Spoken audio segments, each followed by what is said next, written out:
Chapter 1576. Are you looking for me? Are you here? When the voice reached their ears, three of them quickly turned around. However, when they saw that Fengjiu was actually standing behind them and her hand was gripping the throat of one of the fairy realm experts, she twisted the hand that was gripping the throat of the fairy realm expert when she saw them turn around. Crack. With a cracking sound, the eyes of the fairy realm expert, who had been gripped by the throat and could not make a sound, widened in horror, and his body fell straight to the ground.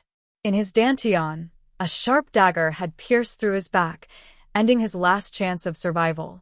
Until his death, the fairy realm expert did not make a single sound, and he did not even have the chance to resist. Seeing this scene, the hearts of the three people were overwhelmed with shock. It was as if a sudden clap of thunder had risen from the ground, causing their minds to be greatly shaken. However, before they could recover from their shock, they felt a murderous aura assaulting their faces. A bone-chilling aura of death enveloped them. It was only when the pain spread throughout their bodies that they instinctively reacted. However, at this time, blood had already seeped out of their necks. As they touched the blood on their necks, the three of them did not doubt that if they had retreated a little later, their throats would have been slit. Didn't you want to find me? I'm right here.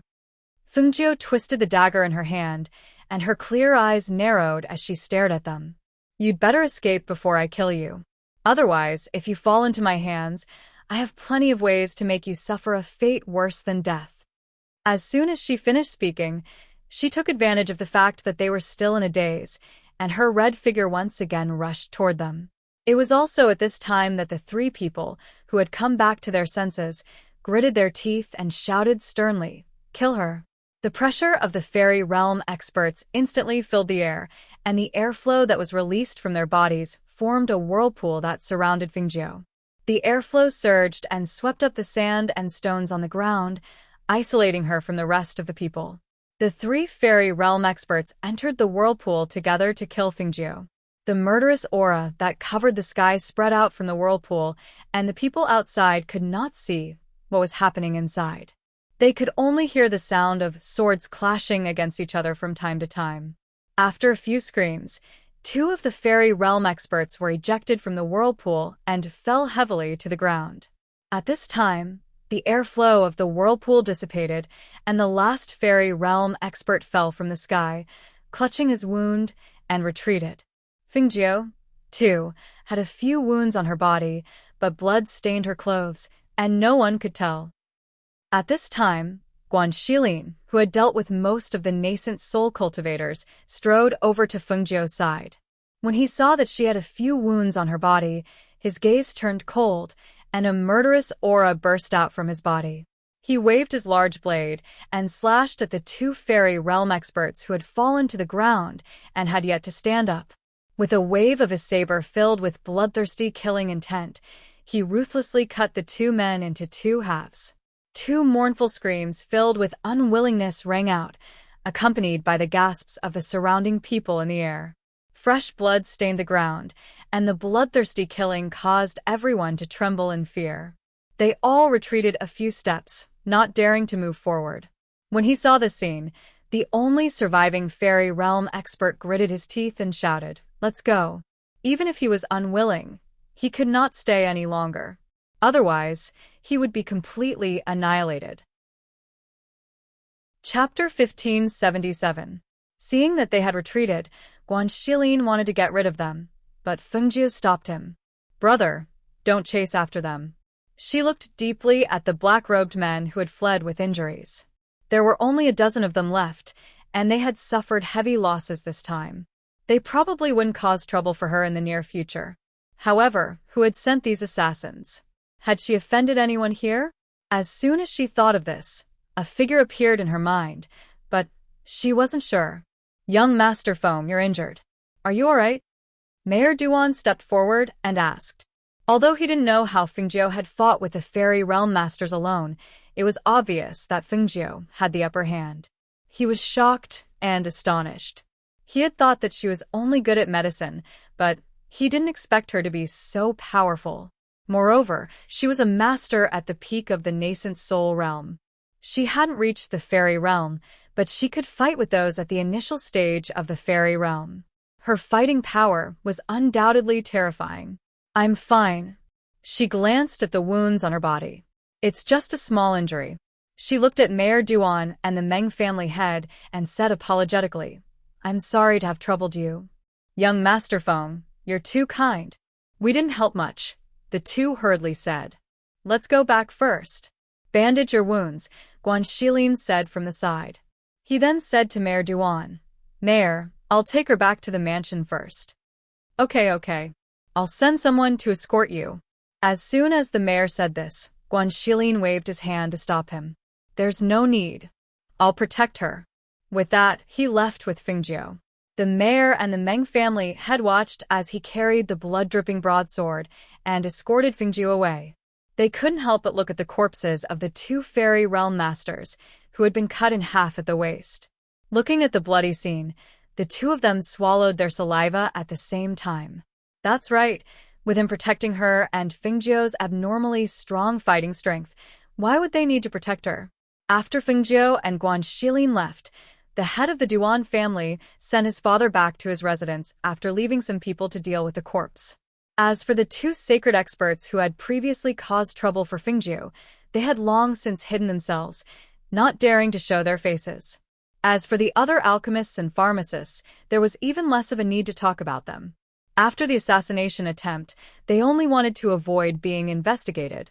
How could they care about anything else? Fortunately, Fengjiu did not argue with them and directly ignored them. When City Lord Duan saw this, he even more so wouldn't purposely mention it. After all, those two were also sacred experts, so no matter what, he had to leave them some face. They watched as everyone left and the corpses on the ground were cleaned up. However, the blood-stained ground and the smell of blood that permeated the air still lingered in their nostrils. It didn't disperse for a long time, and they couldn't calm down either when they returned to the mayor's residence. Guan Shilin directly sent Fengjiu back to her room and asked her to take off her outer clothes to check her wound. When her red outer clothes were taken off, Guan Shilin's eyes narrowed when he saw the blood-stained scene. Why is there so much blood? Because it was originally a red dress, he thought it was just a small wound. He didn't expect there to be so much blood. Chapter 1578. Lean against the bed and don't move around. I'll apply medicine and bandage your wounds, he said in a low voice as he took out some medicine to stop the bleeding, but she stopped him. Brother, it's okay. You go out first. I'll heal myself, she said softly as she sat cross-legged on the bed. She took out a pill from her space and swallowed it. Hearing this, he frowned. How are you going to heal yourself when you're injured like this? You have to apply medicine immediately. Otherwise, I'll call that little girl over to apply medicine for you. He thought that she was too embarrassed to let him apply medicine for her shoulder, so he got up and walked out, intending to call Duan Ying over. Fengjiu stopped him and shook his head. No, I have a technique that can heal wounds on its own. No medicine can heal faster than this technique. You don't have to busy yourself. Just stand guard outside, and don't let anyone disturb me.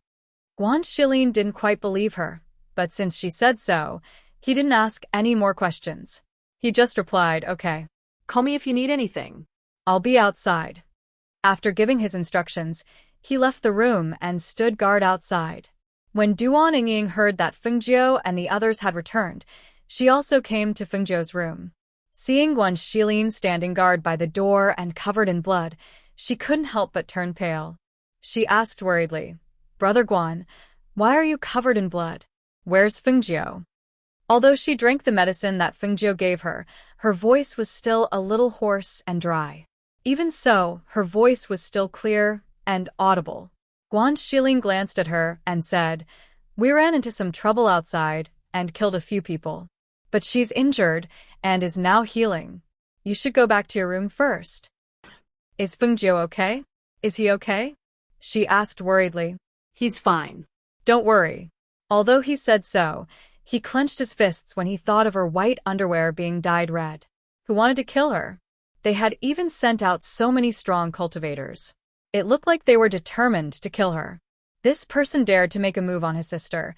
he would definitely not let him off. Duan Yingying was about to say something when she heard footsteps approaching. At that moment, Guan Shilin also turned around to look, so she did the same. She saw her father and younger sister hurrying over. When she saw them, she bit her lower lip and stood quietly with her head lowered. Brother Guan, is young Master Feng seriously injured? Do you want the doctors in the manor to come over and take a look? City Lord Duan asked. Why are you standing outside when he's injured? Don't you need me to bandage it? Are you a blockhead? You're just standing there like a fool. Duan Linlin scolded Guan Shilin rudely. She was about to push the door open, but before she could take 2 steps, someone grabbed her collar and threw her out. Scram! Guan Shilin shouted coldly, with a dark face. His voice was like thunder that hit Duan Linlin's heart, making her feel ashamed and angry. How dare you treat me like this? I'm the daughter of the city lord. You don't want to live anymore. Shaolin, back off. Although City Lord Duan felt that Guan Shilin's attitude was not very good, he also knew that he must be in a bad mood after seeing Fengjiu injured. Therefore, he did not dare to blame him and only scolded his daughter. Chapter 1579. Mayor Duan, my brother needs his wounds treated to recuperate. I hope that you won't disturb him for the next 2 days. Guan Shilin said in a low voice, his sharp eyes looking at Mayor Duan. Hearing this, the mayor knew that it wasn't appropriate for him to stay, so he nodded. All right then. We'll leave first. I'll have to trouble Brother Guan to take care of things here. If you need any healers or elixirs, just let me know and I'll immediately send someone to deliver them. As soon as he finished speaking, the mayor glanced at his eldest daughter. He wanted to say something to her, but then remembered that she couldn't hear and couldn't speak, so he could only sigh and give up. Come with me. He glanced at his youngest daughter, then turned and walked out. Although Duan Linlin was unwilling, she didn't dare to disobey her father, so she could only leave with him. Seeing this, Duan Yingying paused for a moment before leaving. She couldn't help much, but she could still prepare some food for them. As for the room, after Guan Shilin left, Fengjiu adjusted the qi in her body, using the endless life force of the green lotus to heal her wounds. Her entire body seemed to be wrapped in a green light, and wherever the green energy flowed, her wounds healed at a speed visible to the naked eye. Just as Fengjiu was healing, outside Huanyan City, Xianyuan Mo's arrived with Hui Lang and Ying Yi. After receiving Fengjiu's message, Xianyuan Mo's, who had finished his business, came to her place. Master, we've arrived at Huanyan City. Hui Lang looked at the words on the city gate and said with a smile, the ghost doctor definitely didn't know that we'd arrive so quickly. She must be very surprised to see us. Ying Yi glanced at Hui Lang and said, she's just surprised to see Master. What does it have to do with you? Hui Lang rolled his eyes and said unhappily, can you not pour cold water on me? I haven't seen the ghost doctor for so long, I miss her too. However, just as he finished speaking, he felt a pair of cold eyes staring at him. When he turned around and saw that it was his master, he couldn't help but smile awkwardly. Master, actually, I don't miss the ghost doctor that much. However, just as they were talking and laughing, a black-clothed man appeared out of nowhere. He flashed behind Ying Yi and said something in a low voice. Ying's expression changed slightly, and he waved the man away, then stepped forward to Xianyuan Mo's. Master, according to our men, the ghost doctor is treating the city lord's father today. He borrowed the Meng family's Millennium Chilling ice bed, so he went to the Meng family. However, when he was about to return to the city lord's mansion after the treatment, he was assassinated by 4 fairy realm experts and dozens of black-clothed men. The ghost doctor, Guan Shilin, and the others killed 3 of the fairy realm experts, while the last one escaped with a dozen men. Our men killed them all. One of them was captured alive, and we found out that the person behind the assassination was the sect master of the Elixir Yang sect. How dare they? A cold and deep voice came out of his mouth. When he heard that she was surrounded by several fairies, he had already walked forward, intending to check on her injuries. Hui Lang and Ying Yi quickly followed after him.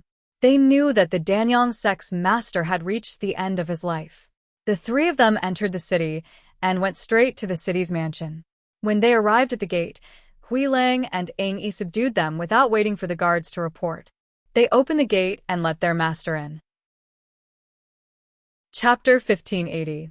The city lord and his youngest daughter had just come out from Fengjiu's side. They were talking as they walked, and when they reached the front, they heard the guard shouting. Someone had trespassed on the city lord's estate. Vigilantly, he looked towards the direction of the voice. When he saw that the man in the lead was dressed in a black robe with dark patterns, he looked domineering and luxurious. At first glance, he could tell that he was an ordinary person. Moreover, he only brought 2 people with him. They shouldn't be assassins. Seeing that the guards in the mansion and the man's guards were about to make a move, he immediately shouted, Stop. When the city lord's guards saw that the city lord had arrived, they took a step back and respectfully bowed before standing to the side, staring at the 3 people warily. Xian Yuanmo's glanced at the city lord and asked, Where's Fengjiu's? Hearing this, the city lord was startled and asked, May I know who you are? Where's Fengjiu? Xian Yuanmo's furrowed his brows, and a displeased look appeared on his face. His entire aura became even more dignified, noble, and inviolable as his expression darkened. The change in his aura and the envelopment of his aura made the guards in the city lord's estate uneasy, and they looked at the city lord from time to time. However, at this moment, a gentle and shy voice suddenly sounded, breaking the oppressive atmosphere.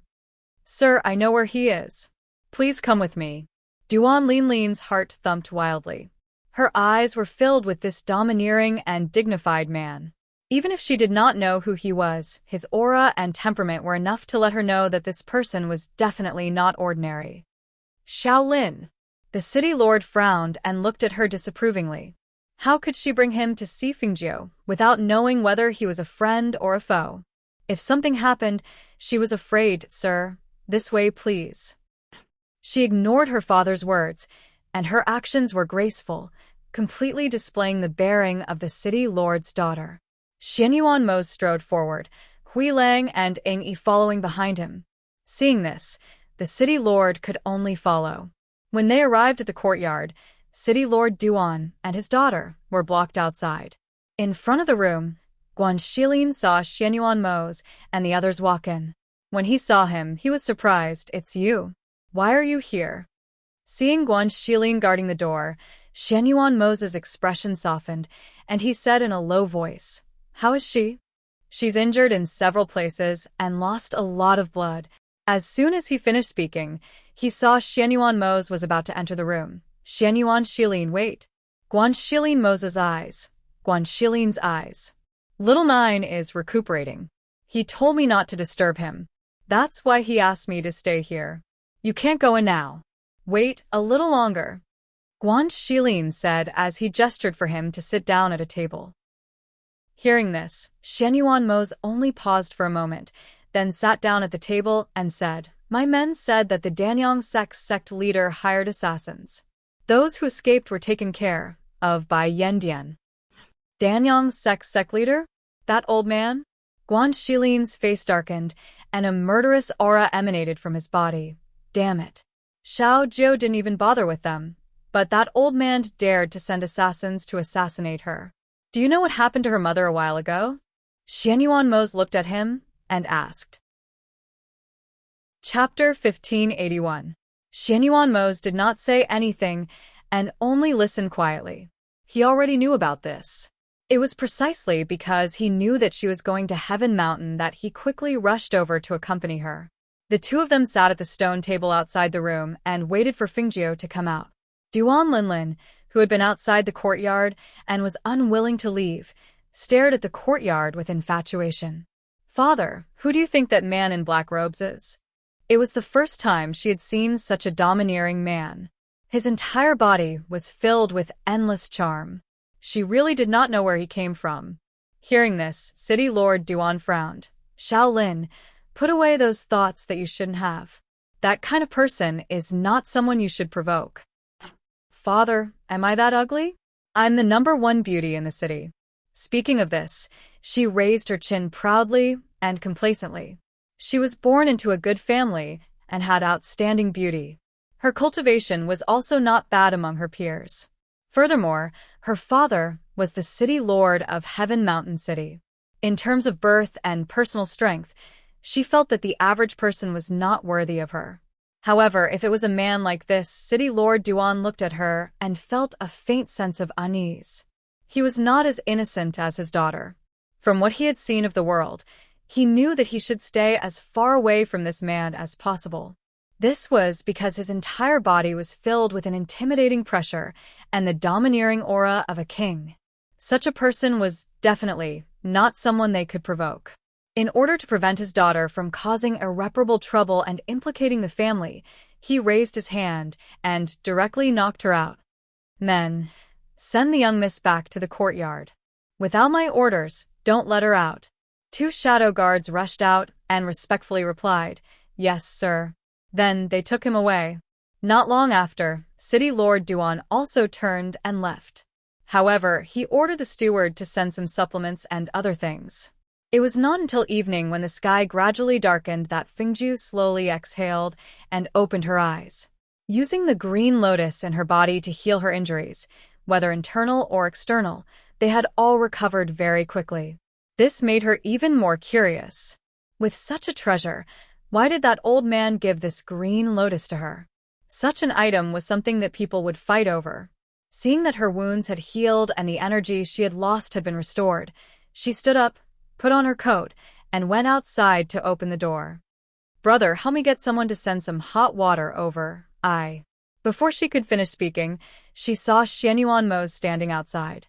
When she saw him, she smiled and walked up to him. "Why are you here?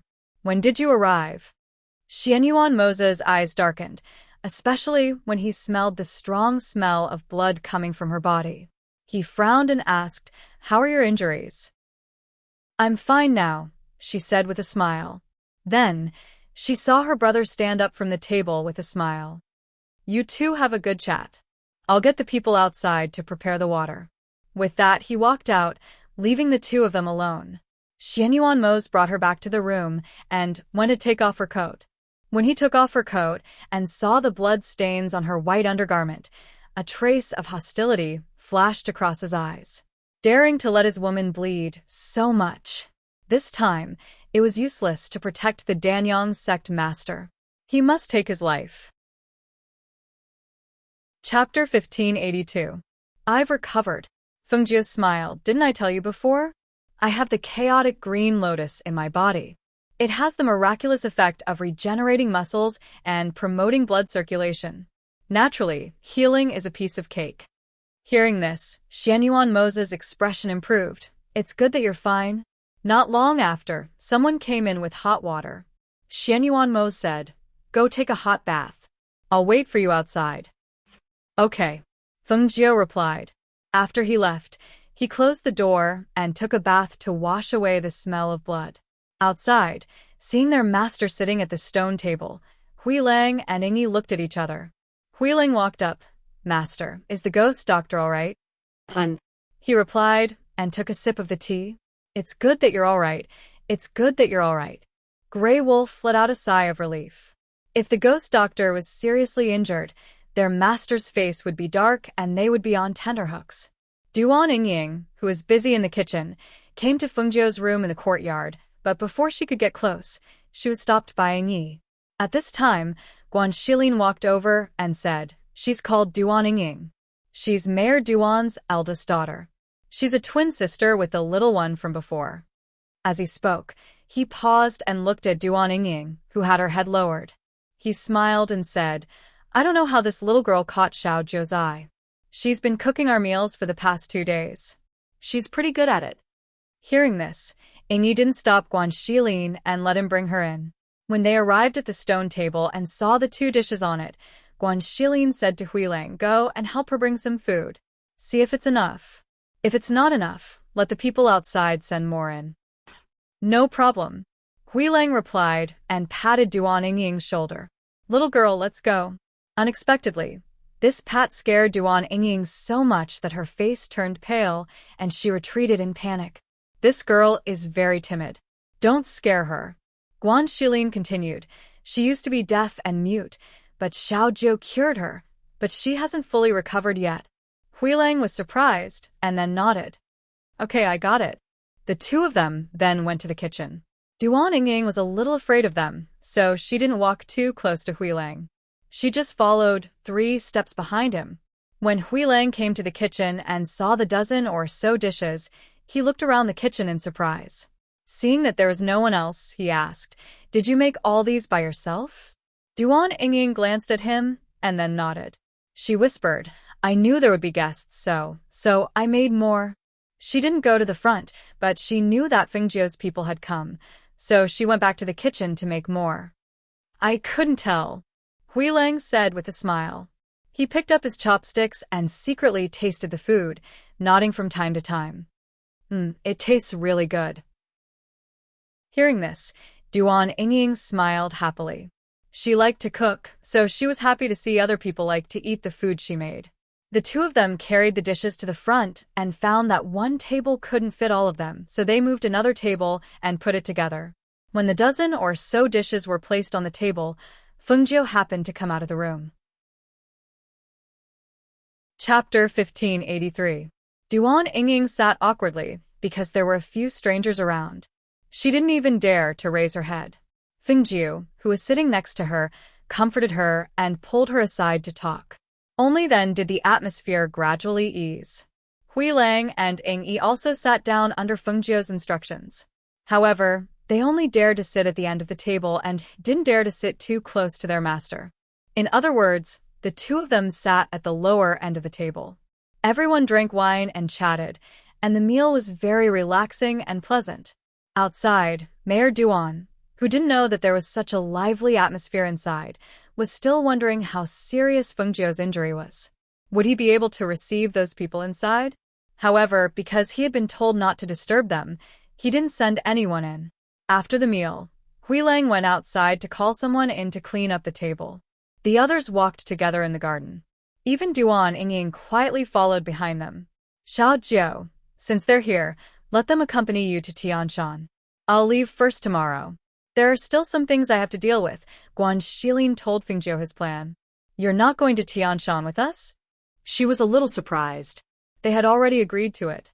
Why was he leaving now that Xianyuan Mose was here?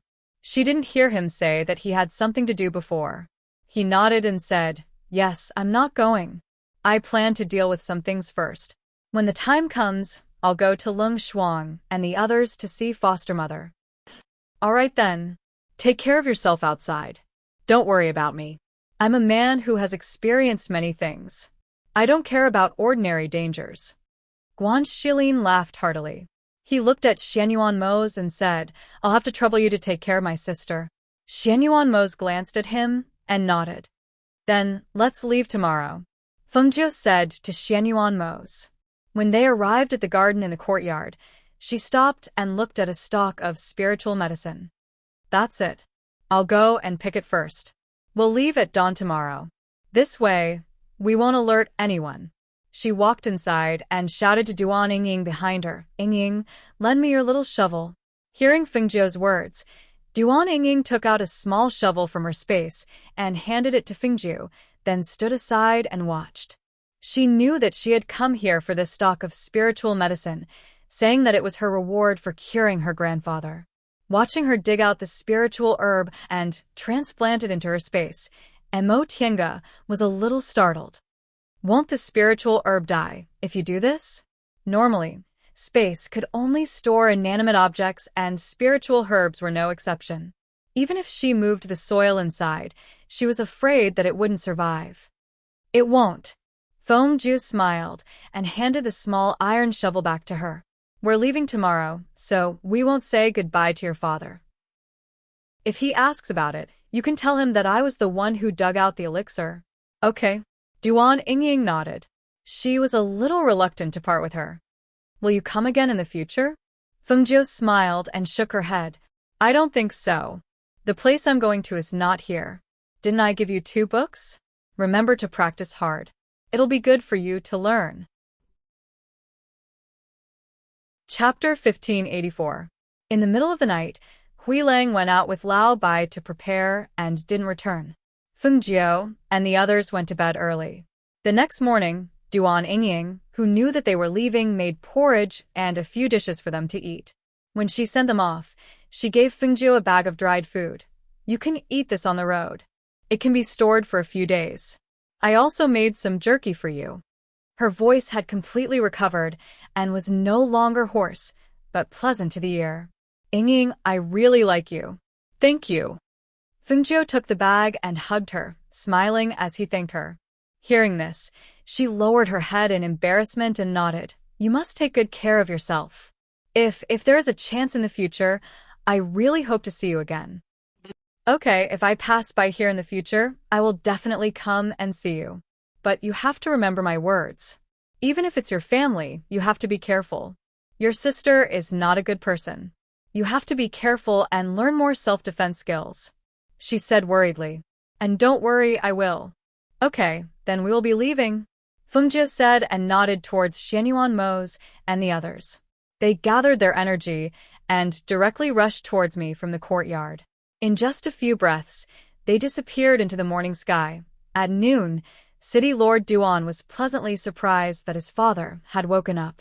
Seeing that there was no movement in the courtyard, he wanted to go take a look. Who knew that when he arrived, he would only see his eldest daughter trimming the flowers and plants. Moreover, the exquisite rainbow flower was already gone. Shocked, he hurriedly asked, Where is the spirit herb here? Duan Ying looked at him and then looked at the place he was pointing at.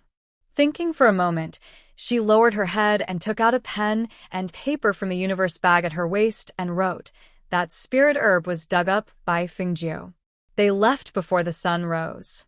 Seeing the words, City Lord Duan was furious. They wanted to leave. Why didn't you tell me? Last night, the servants in the residence reported that one of them had left with Fengjiu's horse. At that time, he didn't think too much about it. Now that he saw it, he realized that they had long planned this. Duan Ying lowered her head, her face blank, as if she didn't know what he was talking about. Seeing this, City Lord Duan became more and more annoyed. He immediately snatched her pen and paper and asked, Then did he say anything before he left? Fengjiu said that Grandpa's body will be fine after some rest. He didn't say anything else. She wrote on the paper and then stood there quietly, without looking up. Looking at this daughter of his, he couldn't help but feel disgusted. She was born deaf and mute. If word got out, he would feel embarrassed. Even if Fengjiu and the others stayed in this courtyard, she would not help to keep an eye on them. If there was any news, she would inform him. What was the use of such a good-for-nothing? Now that Fengjiu and the others had left, and his eldest son had not returned yet, it was better to take advantage of this time to marry her off. He thought to himself. Staring at his eldest daughter, who had her head lowered, he turned around and walked out. After her father left, Duan Ying finally raised her head. She calmly looked at the departing figure. Although her expression was normal, her heart felt terrible. Chapter 1585. However, all of this was just wishful thinking. She was sensitive and could clearly feel that her father did not like her. Was it just because she was deaf and mute? She really wanted to tell her father that Fengjiu had cured her of her deafness and muteness, but, however, her father did not give her the chance because she could not meet his disgusted gaze. She could not tell him that her deafness and muteness had been cured under his disgusted gaze. On the other side, after Fengjiu and the others left Tuan City, they parted ways with Guan Shilin. Huilang, who had left last night, prepared a carriage. Lao Bai was ridden by him while Ling Yi was in charge of driving the carriage. Their next destination was Heaven Mountain. Hence, they went straight to Heaven Mountain on the third day after they left. Duan Mu Bai returned to the Duan family. At this time, Duan Linlin, who had finally been released, threw a tantrum because the person who made her happy had left and she did not even know his name. Father, didn't you ask the name of the man in the black robe? Where is he from? Tell me, where do you think they went? She did not give up and asked. Shaolin, don't think about that person anymore. Father will find a good family for you. City Lord Duan waved his hand and said, indicating for her to stop pestering him. A good family? Father, you won't be like the family you found for sister and casually marry me off, will you? She didn't think much of it. After being released from house arrest, she received 3 pieces of news. One was that her grandfather had woken up and was recovering. Another was that those people had left. Another was that her father had arranged a marriage for her deaf-mute sister and was preparing to secretly marry her off to the countryside. Thinking of her deaf and mute sister, she held his hand and said, "Father, if you want to marry sister off, it's best to do it while Big Brother is not doing anything. If Big Brother hears the news and comes back, he will definitely stop you." I know. I've already sent people to do it. She will be taken away in 3 days. The outside world only knows that I have you as my daughter. I don't intend to let anyone else know about her marriage. Duan Linlin's eyes narrowed into a line when she heard this. She finally felt better. That was great. She would not have to see that face that looked exactly like hers anymore. "City Lord, Second Master has returned." The steward hurried in to report. Behind him, Duan Mubai, who was dressed in the white robe of the Danyang sect, strode in. Seeing the newcomer, the city lord was overjoyed and hurriedly went up to greet him. "Second brother, you're finally back." "Big brother, how is father's?" Duan Mubai asked.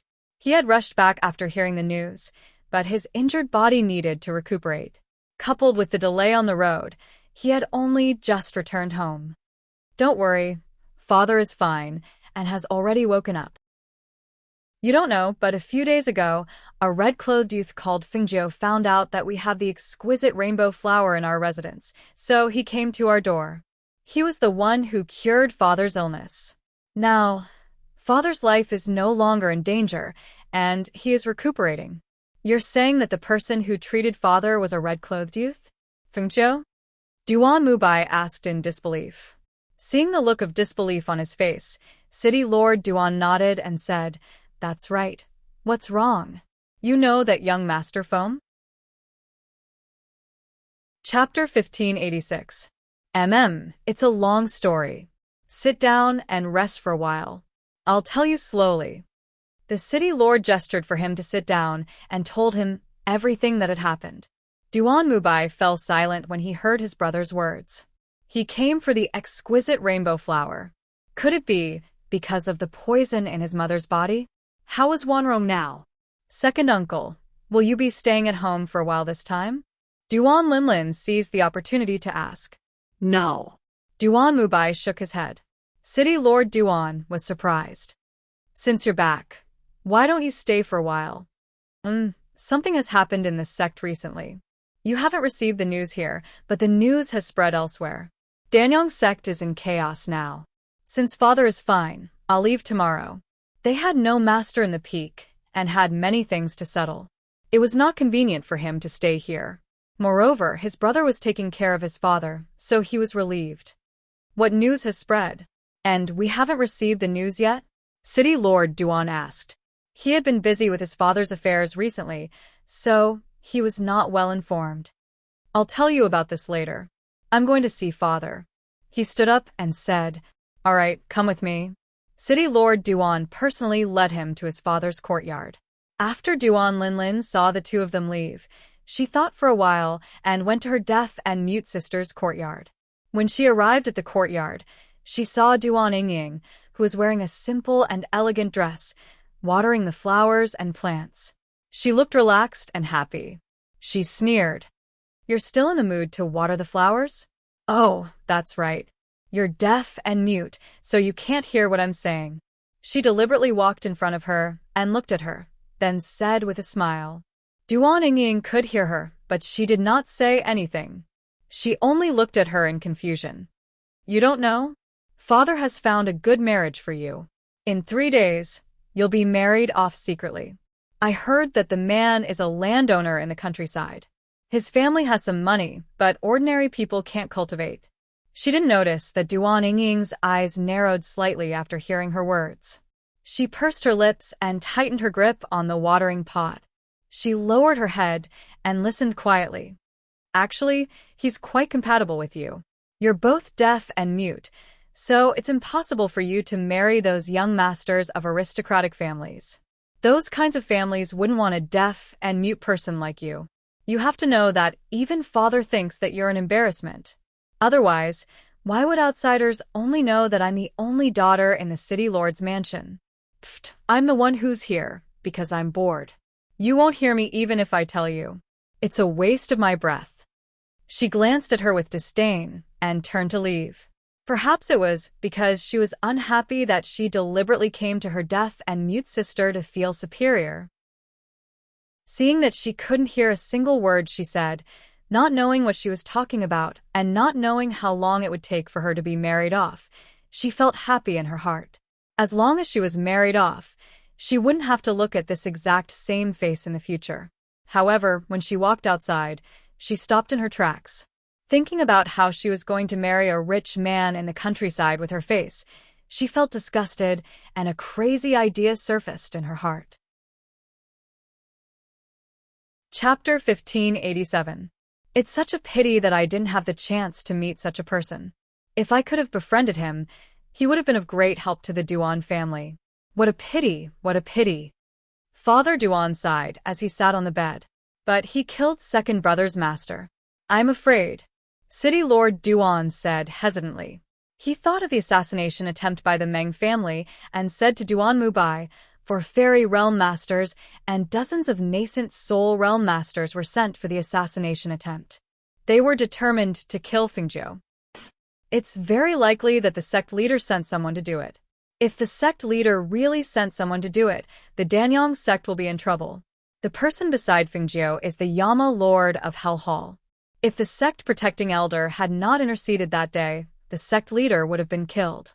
At this point, Duan Mubai said helplessly, I was originally worried that the sect leader would send someone to assassinate her. I had already sent 2 disciples out of the sect to look for Fengjiu, but I didn't expect them to be one step too late. With the Yama Lord of Hell Hall by Fengjiu's side, it won't be easy to kill her. Moreover, it's one thing if others don't know that person is the Yama Lord. If they did, they probably wouldn't have accepted the assassination mission. Father Duan said in a low voice. Although his complexion was not very good, he was full of energy and his body was recovering quickly. Moreover, the 3 of them were in the same room. Those who didn't know would have thought that they were 3 brothers. Because of Father Duan's cultivation level, he was the youngest among the 3 of them and looked like Duan Mubai's brother. That's true. Moreover, Fengjiu's skills are outstanding. Duan Mubai said to the 2 of them, Father, brother, since there's nothing else, I'll go back to the courtyard to rest. I'll prepare to go back first thing tomorrow morning. If anything big happens at home, remember to inform me. Don't worry. Father Duan waved his hand, indicating that there was nothing else and that he should go back first. In the end, City Lord Duan accompanied Duan Mubai out of the courtyard. The 2 brothers chatted along the way until Duan Mubai returned to his room. Only then did City Lord Duan turn and leave. In the evening, Duan Mubai, who had rested well, recalled that his elder brother had said that Fengjiu and the others stayed in his eldest daughter's courtyard when they were in the Fu. Thus, he walked towards the good courtyard. He was curious as to what kind of person Fengjiu would favor. Although he was the second master of the Duan estate, he rarely returned home. Not to mention that he did not know anyone in the estate. He was also very unfamiliar with his elder brother's 2 daughters. He only knew that they were twins, and the older one seemed to have an incurable deaf-mute disease since she was young. At this moment, he was really curious. What kind of person was his eldest niece? How could he make Fengjiu treat him differently? After passing through the spirit array in the courtyard, Yang Kai saw that the spirit herbs and flowers in the garden had been neatly arranged. He couldn't help but nod his head in satisfaction. It was said that only his eldest niece, Ying, lived in this courtyard. Naturally, these spirit herbs and flowers were also taken care of by her. As he walked slowly inside, he sized up this small courtyard. After walking around, he saw the pair of sisters in front of a room. One of them was wearing a pink dress, while the other was wearing a plain white dress. It was easy to recognize them. After all, he had just seen the younger one in the morning. Chapter 1588. Especially when his eldest niece came back not long after, and his youngest niece pushed the drug teacup in front of him, he couldn't help but walk out. What are you doing here? His voice was low, and his words were directed at his youngest niece. At the same time, he raised his hand and gestured to his eldest niece, who was about to drink tea, to wait. When Duan Linlin saw him, her eyes were filled with panic. She stood up guiltily and called out in a fluster, "Second uncle, why are you here? Let me ask you, what are you doing here?" Duan Mubai stared into her eyes and asked sternly, "I am here to have tea with my sister. I am here to have a chat." She lowered her head and did not dare to look at him. Her voice was also much softer. At this moment, Duan Yingying, who was originally sitting, had already stood up. She smiled at Duan Mubai and opened the piece of paper. The words, "Second uncle," were written on it. Duan Mubai's expression softened slightly. He nodded at her and walked forward. He picked up the cup of tea in front of his eldest niece and sniffed it. His expression changed drastically, and his gaze became even sharper as he shouted at his youngest niece, "Do you need to drug your sister with ghost's worry while drinking tea and chatting? What a vicious mind you have. You actually want to use such a vicious drug to disfigure your sister. How did my Duan family produce such a vicious child like you?" He used the word vicious 3 times in a row to scold her. His voice was sharp and filled with anger. He never imagined that his youngest niece would be so vicious. She actually wanted to use such a vicious drug like ghost's worry to disfigure her own sister. How could she have such thoughts at such a young age? At the side, Duan Yingying, who had a smile on her face, froze when she heard her second uncle's words. Her body also stiffened. She felt as if her heart had fallen into an ice cellar, and her entire body froze. Today, her younger sister came to look for her and said that she wanted to chat with her. She even kept saying nice things about her, which made her extremely happy. However, she never thought that she would come here to drug her and disfigure her. Why? Why did she do this to her? Why? She lowered her eyes, feeling disheartened. Perhaps she should not have hoped for kinship. And no, second uncle, I didn't. Duan Linlin still did not want to admit it and hurriedly shook her head. No? Why don't you drink this cup of tea for me to see? He held the cup of tea in front of her and stared at her sharply. No, I don't want it. Duan Linlin pushed the teacup away and shouted as she ran out. Duan Mubai stared at her departing figure and ignored her. Instead, he glanced at Duan Yingying and took the pen and paper in her hand to write. Although I don't want you to know, I think you still need to know. You have to be careful of your younger sister. She has impure thoughts. In the future, don't eat anything she gives you. Looking at the caring words on the paper, Duan Yingying couldn't help but cry. Second uncle, who rarely came home, also cared about her. However, her father and her younger sister kept doing things that made her sad. How could she continue to stay in this family? Seeing her lowering her head in tears, Duan Mubai sighed and wrote on the paper again. Don't worry. I won't let this matter rest. I'll tell your father and let him deal with it. He must teach her a lesson. Chapter 1589. After watching her second uncle leave, Duan Yingying stood quietly for a while before turning around and walking into her room. She wanted to leave this place. She did not want to stay at home any longer. She wanted to go far away and never come back. As for Duan Linlin, she hid in her room out of fear and did not dare to come out. She covered herself with the blanket and trembled because she did not know what her second uncle would say to her father. If only her father knew about this, he might not punish her severely. However, if her second uncle knew about this, her father would definitely punish her severely to save face. What should she do? What should she do? On the other side, in the hall, after hearing his second brother's words, City Lord Duan's expression changed. He slammed the table and stood up furiously. This Shaolin. She's really out of control. If I don't teach her a lesson this time, she won't learn her lesson.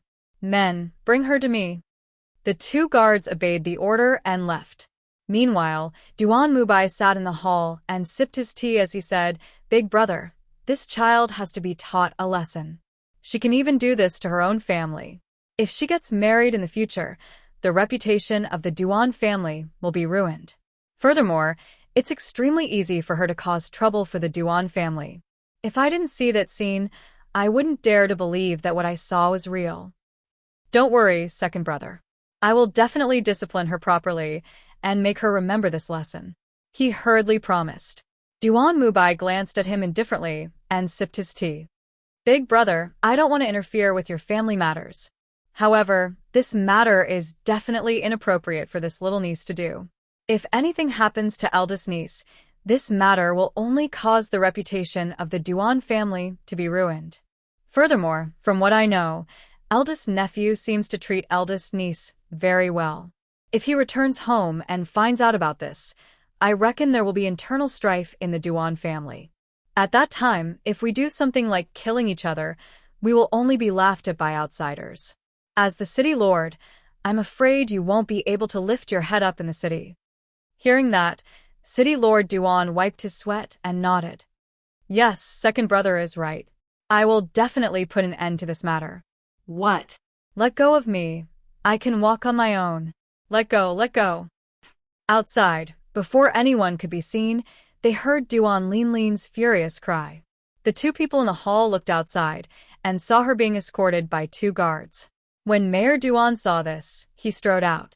Looking at the panicked face of his youngest daughter, his face darkened as he shouted angrily, "Kneel." She broke free from the 2 guards, then knelt down and grabbed her father's hand, shouting, "Father! Father, I know I was wrong. Father, you—" However, before he could finish, he was interrupted and his hand was flung away. Please punish me according to the family law, City Lord Duan shouted in a deep voice. With his hands behind his back, he stared at his daughter, who was kneeling in front of him. Since you dared to do such a thing, you have to bear the consequences. Today, I must make you remember this lesson. Otherwise, you'll really be out of control. Hearing the 3 words, Duan Linlin's face instantly paled. No, don't use the family law. Don't. Father, I really know my wrongs. I really know my wrongs. She hurriedly begged for mercy, not daring to imagine if she could still live under the family law's punishment. Chapter 1590. Duan Mubai drank his tea and did not even look up. You have to be punished if you do something wrong. The Duan family's rules cannot be abolished. Hearing that, Duan Linlin was completely dumbfounded, especially when she saw the steward take out the family rules. She was so frightened that she sat paralyzed on the ground. The so-called family rules were a ruler. This was a custom-made ruler that was passed down from the ancestors. This ruler had some small sharp nails on it, and every time it hit the body, it would cause the body to feel excruciating pain. It could be said that this family rules were something that struck fear in the Duan family. There were very few times when they could use the family rules because no one dared to provoke them, and no one dared to bear the consequences of this family rules. Bring her here. City Lord Duan shouted in a deep voice. Father, I don't want. Her legs were so weak that she could not stand up. She was brought over by the 2 guards and knelt in front of her father. Looking at his daughter, who was kneeling in front of him with a pale face, City Lord Duan took the family rules, raised it high, and slammed it down heavily. Smack!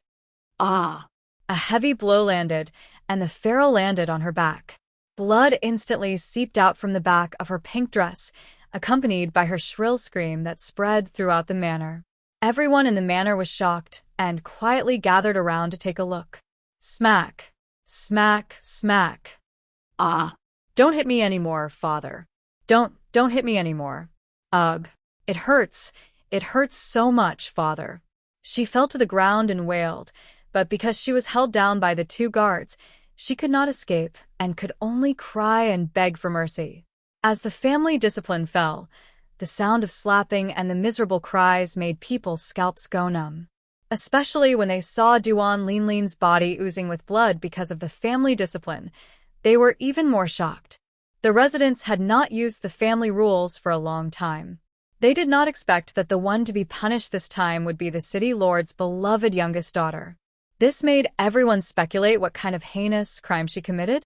She actually made the city lord so angry that he used the family rules. City Lord Duan's heart ached when he saw the bloodstains on his daughter's body. However, his second brother was watching, and she had indeed done well in this matter.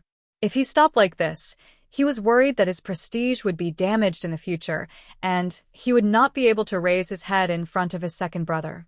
Thus, he had no choice but to continue. Duan Mubai drank his tea quietly inside. He only stood up when the people outside were shouting so loudly that they sounded like they were on the verge of death. Big brother, it's enough to educate the child, but don't kill him. I think we should just forget about it. She should have remembered this lesson. Hearing this, City Lord Duan hurriedly stopped and looked at his daughter, who was lying on the ground. He asked in disappointment, "Have you remembered this lesson?" "Yes, I remember." Duan Linlin, who was lying on the ground, bit her lips. Her voice was trembling, and her face was pale. Her body was covered in sweat and blood, and she looked very miserable. "Hurry up and bring the young miss to apply the medicine." City Lord Duan shouted and ordered the 2 guards to send her back. He then instructed, "Get the physician in the residence to take a look at her immediately." "Yes," the guards replied and sent her back. At the same time, they ordered someone to inform the physician in the residence. "Big brother, I'm leaving tomorrow. I want to talk to father for a while more." Duan Mubai looked at him and said. Chapter 1591. The next day before dawn, Duan Yingying carefully hid the things she wanted to bring in her heaven-earth bag before leaving the courtyard. She did not leave through the main door, but left through the back door. When the guards and maidservants saw her, they all thought it was Duan Linlin. They just looked at her in surprise and thought to themselves, "Miss was punished by the family yesterday, but today she can get out of bed and walk around. She really recovers quickly." No one asked much about her leaving through the back door. They were all busy with their own matters and quickly threw this matter to the back of their minds. Actually, everyone who worked in the city lord's manor knew that there were 2 misses in the manor. However, the eldest miss was deaf and mute and did not leave the courtyard all year round, let alone go out. Hence, they did not expect that the person who left would be the deaf and mute eldest Mississippi Duan Yingying, who walked out, was at a loss. The world was so big. Where should she go? The outside world was so big. After leaving the house and leaving her family, she felt like a lonely sailboat drifting alone in the sea, not knowing where the shore was. Taking advantage of the fact that there were not many people in the morning, she went to the market to hire a horse carriage and left the city. She planned to find her brother first. At noon, in the Duan Manor, Duan Mubai, who was preparing to leave today, wanted to visit Duan Yingying before he left. However, he did not expect to find her in the entire courtyard. There was only a letter under the teapot placed in the small pavilion in the courtyard. Seeing the letter, Duan Mubai frowned slightly. He had a bad premonition in his heart. He opened the letter, and when he finished reading it, his face darkened. He held the letter in his hand and walked towards the main courtyard. City Lord Duan thought that his second brother was leaving today and was about to send him off when he saw him walking over angrily. "Second brother, what's wrong? Why do you look so pale?" City Lord Duan asked in confusion.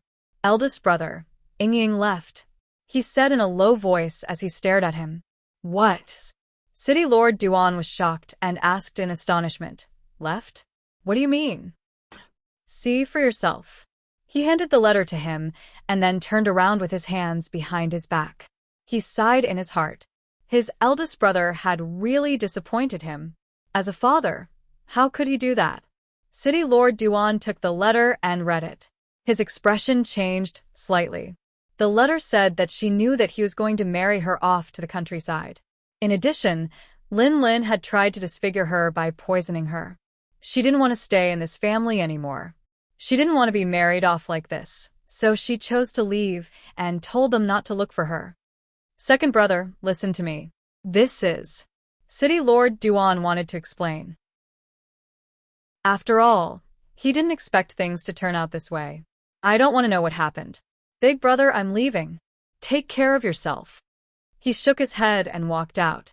City Lord Duan wanted to say something, but in the end, he couldn't say anything. He just stood there with his lips pursed. She, who was deaf and mute, dared to run away from home without the ability to protect herself? The ignorant were truly fearless. In the evening, the sky gradually darkened. A carriage slowly stopped by the side of the mountain road. The coachman was a middle-aged man in his 40s. He looked simple and honest. At this moment, he shouted to the person in the carriage, "Miss, it's getting dark. Do you want to rest tonight? Shall we continue our journey tomorrow?" Chapter 1592. Miss, you've been sitting in the carriage all day. Come out and take a walk, the coachman suggested. She responded, and then got out of the carriage. It was the first time for her to go on a long journey, so she felt a little guilty. Moreover, she had been reading a book about acupoints left by Foam 9 in the carriage all the way. She was a little tired now because she had been concentrating her mental strength. After getting out of the carriage, she walked on the mountain path and breathed in the fresh, natural air. Her mood and spirit improved. After walking for a while, she returned to the carriage and saw that the coachman had picked up some branches to make a fire. She walked over and sat down on the side. "Here, this is the dry food I brought." She took out 2 pieces of dry food from her Immerse bag and handed one to the coachman. The coachman took a look and his eyes flashed. He smiled and took it. "Thank you, miss." The 2 of them sat around the fire. The coachman seemed to be chatting with Duan Yingying. He only knew that she had left home alone to find her brother. When the night deepened, Duan Yingying returned to the carriage to rest.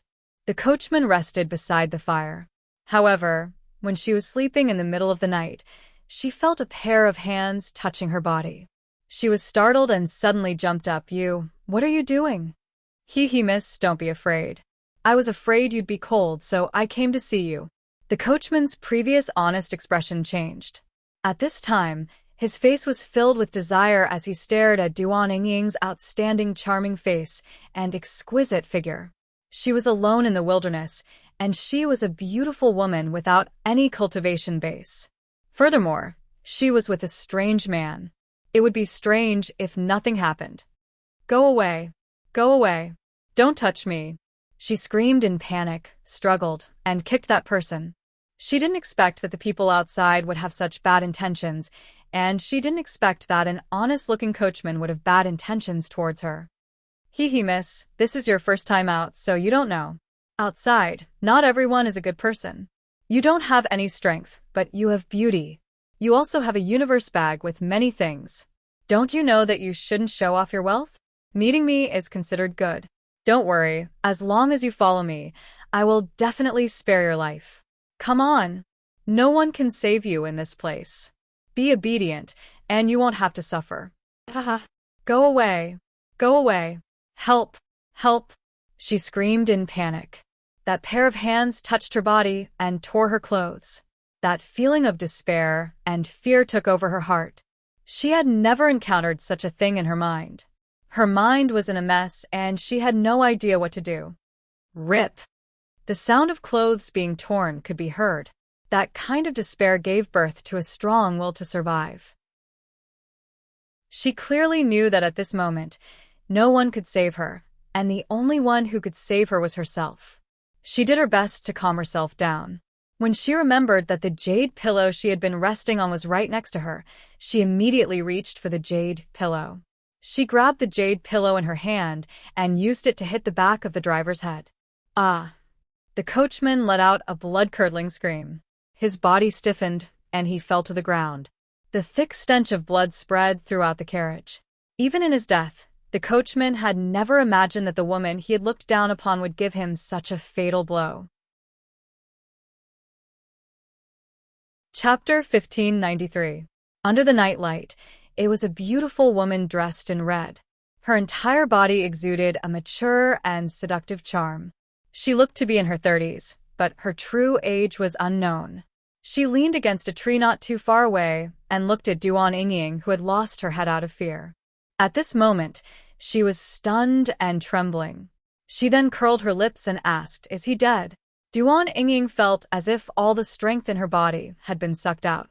The fear and terror in her heart made her body weak, and she fell to the ground, gasping for breath. She killed someone? She actually killed someone? The woman dressed in red saw her sitting on the ground with a pale face and did not ask any more questions. Instead, she slowly walked forward and lifted the curtains to glance inside. After confirming that the coachman was dead, she then said, "This is the way of the world. You'll get used to it." She lowered the curtains and sat in the carriage, looking at Duan Yingying, who was sitting on the ground. She smiled. "Little girl, I think you shouldn't go looking for your brother. Looking at you like this, you'll probably meet with an accident on the way.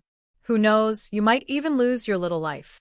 This time, I'm lacking a disciple to serve me. You can stay by my side and serve me." She had been resting on the tree ever since the two of them had stopped halfway and heard the conversation between the little girl and the coachman. Naturally, she also saw the coachman's evil intentions. However, the little girl was ignorant and did not know that she was being watched. She should have left long ago, but after some thought, she decided to stay. She saw the coachman enter the little girl's carriage and heard her cry for help. However, she did not plan to intervene until the very last moment. This was the way of the world. You had to suffer a little to learn from your mistakes. However, she did not disappoint her in the end. She had killed the coachman first. It seems that she was not beyond redemption. Duan Yingying's body trembled. She gathered her torn clothes and raised her head to look at the beauty in front of her, asking, Who are you?" After this incident, she was wary of people she didn't know, especially this red-clothed beauty who had appeared out of nowhere. "I come from a large sect. You can rest assured. I'm definitely more reliable than that coachman." The beauty in red chuckled and played with her ink-black hair. "Little girl, it's your fortune that I've taken a fancy to you. Why are you hesitating?" Looking at the red-clothed beauty in front of her, Duan Yingying thought for a moment before getting up and kneeling in front of her. She respectfully kowtowed 3 times. "Disciple Duan Yingying greets master." "Good girl." The red-clothed beauty seemed to be very satisfied.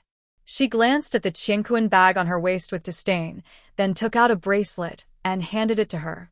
"Your Qianquan bag is quite shabby. Take it. In the future, use this as a greeting gift from me." Duan Yingying was a little surprised. She respectfully took it and looked at it. She asked, "Master, does it require a drop of blood to recognize its owner?" Her younger sister had a space bracelet. She also knew that this kind of treasure required a drop of blood to recognize its owner. The one her master gave her seemed to be even better. Such a treasure was given to her by her master just like that. Chapter 1594. Hearing this, she smiled for the first time tonight. "Ziying thanks master for giving me a name. Change your clothes and come with me." She gestured for her to change out of the torn clothes on her body. "Yes."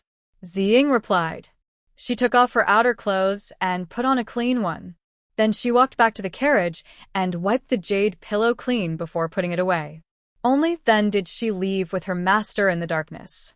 About half a month later, Xianyuan Mose, Feng Jiu, and the others arrived at the foot of Celestial Mountain. As far as the eye could see, all they could see was silver-white snow, and not a single green plant could be seen. Tianshan Mountain was also known as the Snow Mountain.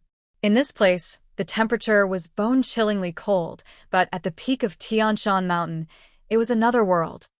Phew, so cold. Feng Jiu exhaled a breath of hot air and rubbed his hands. This place is covered in ice and snow all year round. The temperature is many times colder than other places. If you feel cold, then circulate the spiritual energy in your body. As he spoke, he hugged her to his side and wrapped her in his cloak, blocking the cold air for her.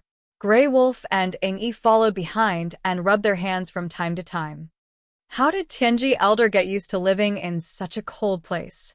Yingyi glanced at Hui Lang and said, "Have you forgotten about the barrier? Who is Tianji Elder? If he sets up a barrier, he can naturally ignore the cold air. Also, haven't you heard that Tianji Elder's place is like spring all year round? Emotion seems to be here." Feng Nine looked at the mountain road in front of her and suddenly said such a sentence. She didn't see that because of her unexpected words, the man next to her suddenly became jealous and his face darkened. "What's there to worry about that pretty boy? He said this in a strange tone. Looking ahead, he saw that on the snow-white mountain path, there seemed to be a figure slowly walking over without leaving a trace. When he saw that the person was the pretty boy he was talking about, his expression became even uglier. Gigolo? Feng was stunned. He looked at the man with a dark expression and laughed. You mean Emo-chan? It can't be. Emo-chan has the aura of an immortal. He's not a gigolo. As soon as she finished speaking, she saw that his gaze was fixed in front of her, so she looked over. When she saw the white figure, her eyes couldn't help but light up. Emo-chan. She raised her voice and waved at him. Xianyuan saw the woman beside him fly out like a butterfly and arrive in front of Emo-chan. Her smile was like a blooming flower, which made him feel extremely uncomfortable. Did this woman forget that he was her man? He was still here, and she was already like this. If they weren't alone, wouldn't it be even more thinking of this? He strode forward and came to Fengjiu's side. Domineeringly, he reached out and held her waist, silently declaring his ownership. Huilang saw this scene from behind and could not help but grin. Master's temperament really doesn't match his aura. This kind of jealous thing is not suitable for him. It's too damaging to his image. Ingi glanced at him and said, "When Master takes care of you later, you won't ruin your image." As he spoke, he also walked forward. Chapter 1595. Feng, it's been a long time. Emo-chan looked at her, and a refined smile appeared on his gentle face. Yes. Long time no see. How have you been? Oh, right.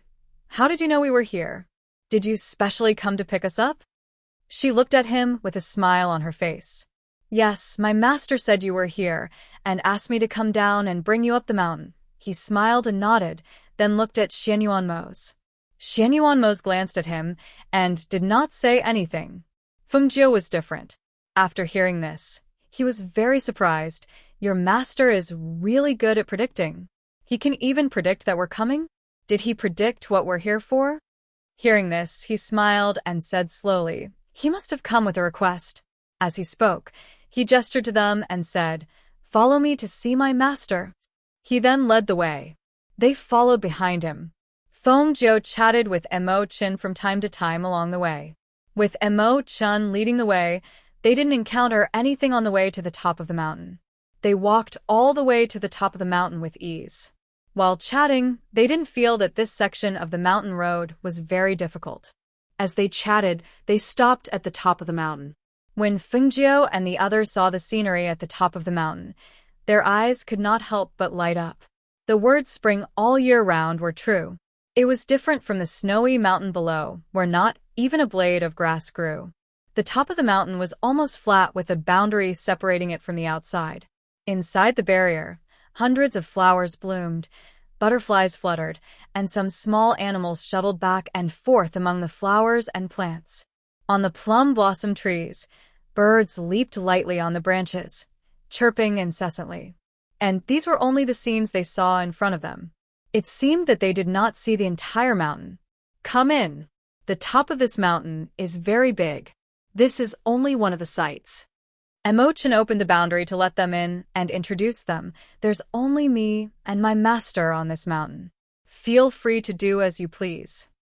This place is truly incredible, Fengjio exclaimed. He never thought that there would be such a strange place in the world. Sky Mountain has many names. Some call it Snow Mountain, while others call it Immortal Mountain, Emo-chan said gently as he led them inside. Xianyuan glanced around and asked, Where is the snow pool of Tianshan Mountain? This was their main purpose for coming to Sky Mountain. They could leave after plucking the snow lotus, and the gigolo would have nothing to do with them. Hearing Xianyuan words, Emo-chan looked at him with slight surprise, then looked at Fengjio and asked, Did you come here for the medicinal lotus in the snow pond of Tianshan Mountain? That's right. Fengjio nodded. And it has to be 300 years old. Hearing this, Emo-chan suddenly understood. I see. I was just wondering what would make you come here for. So it's because of this. He smiled elegantly and said, It's not impossible to ask for the medicinal lotus. But first, you have to go see my master. He told you to go see him when you come up here. Seeing this, Xianyuanmo's frowned. Then, why aren't you leading the way?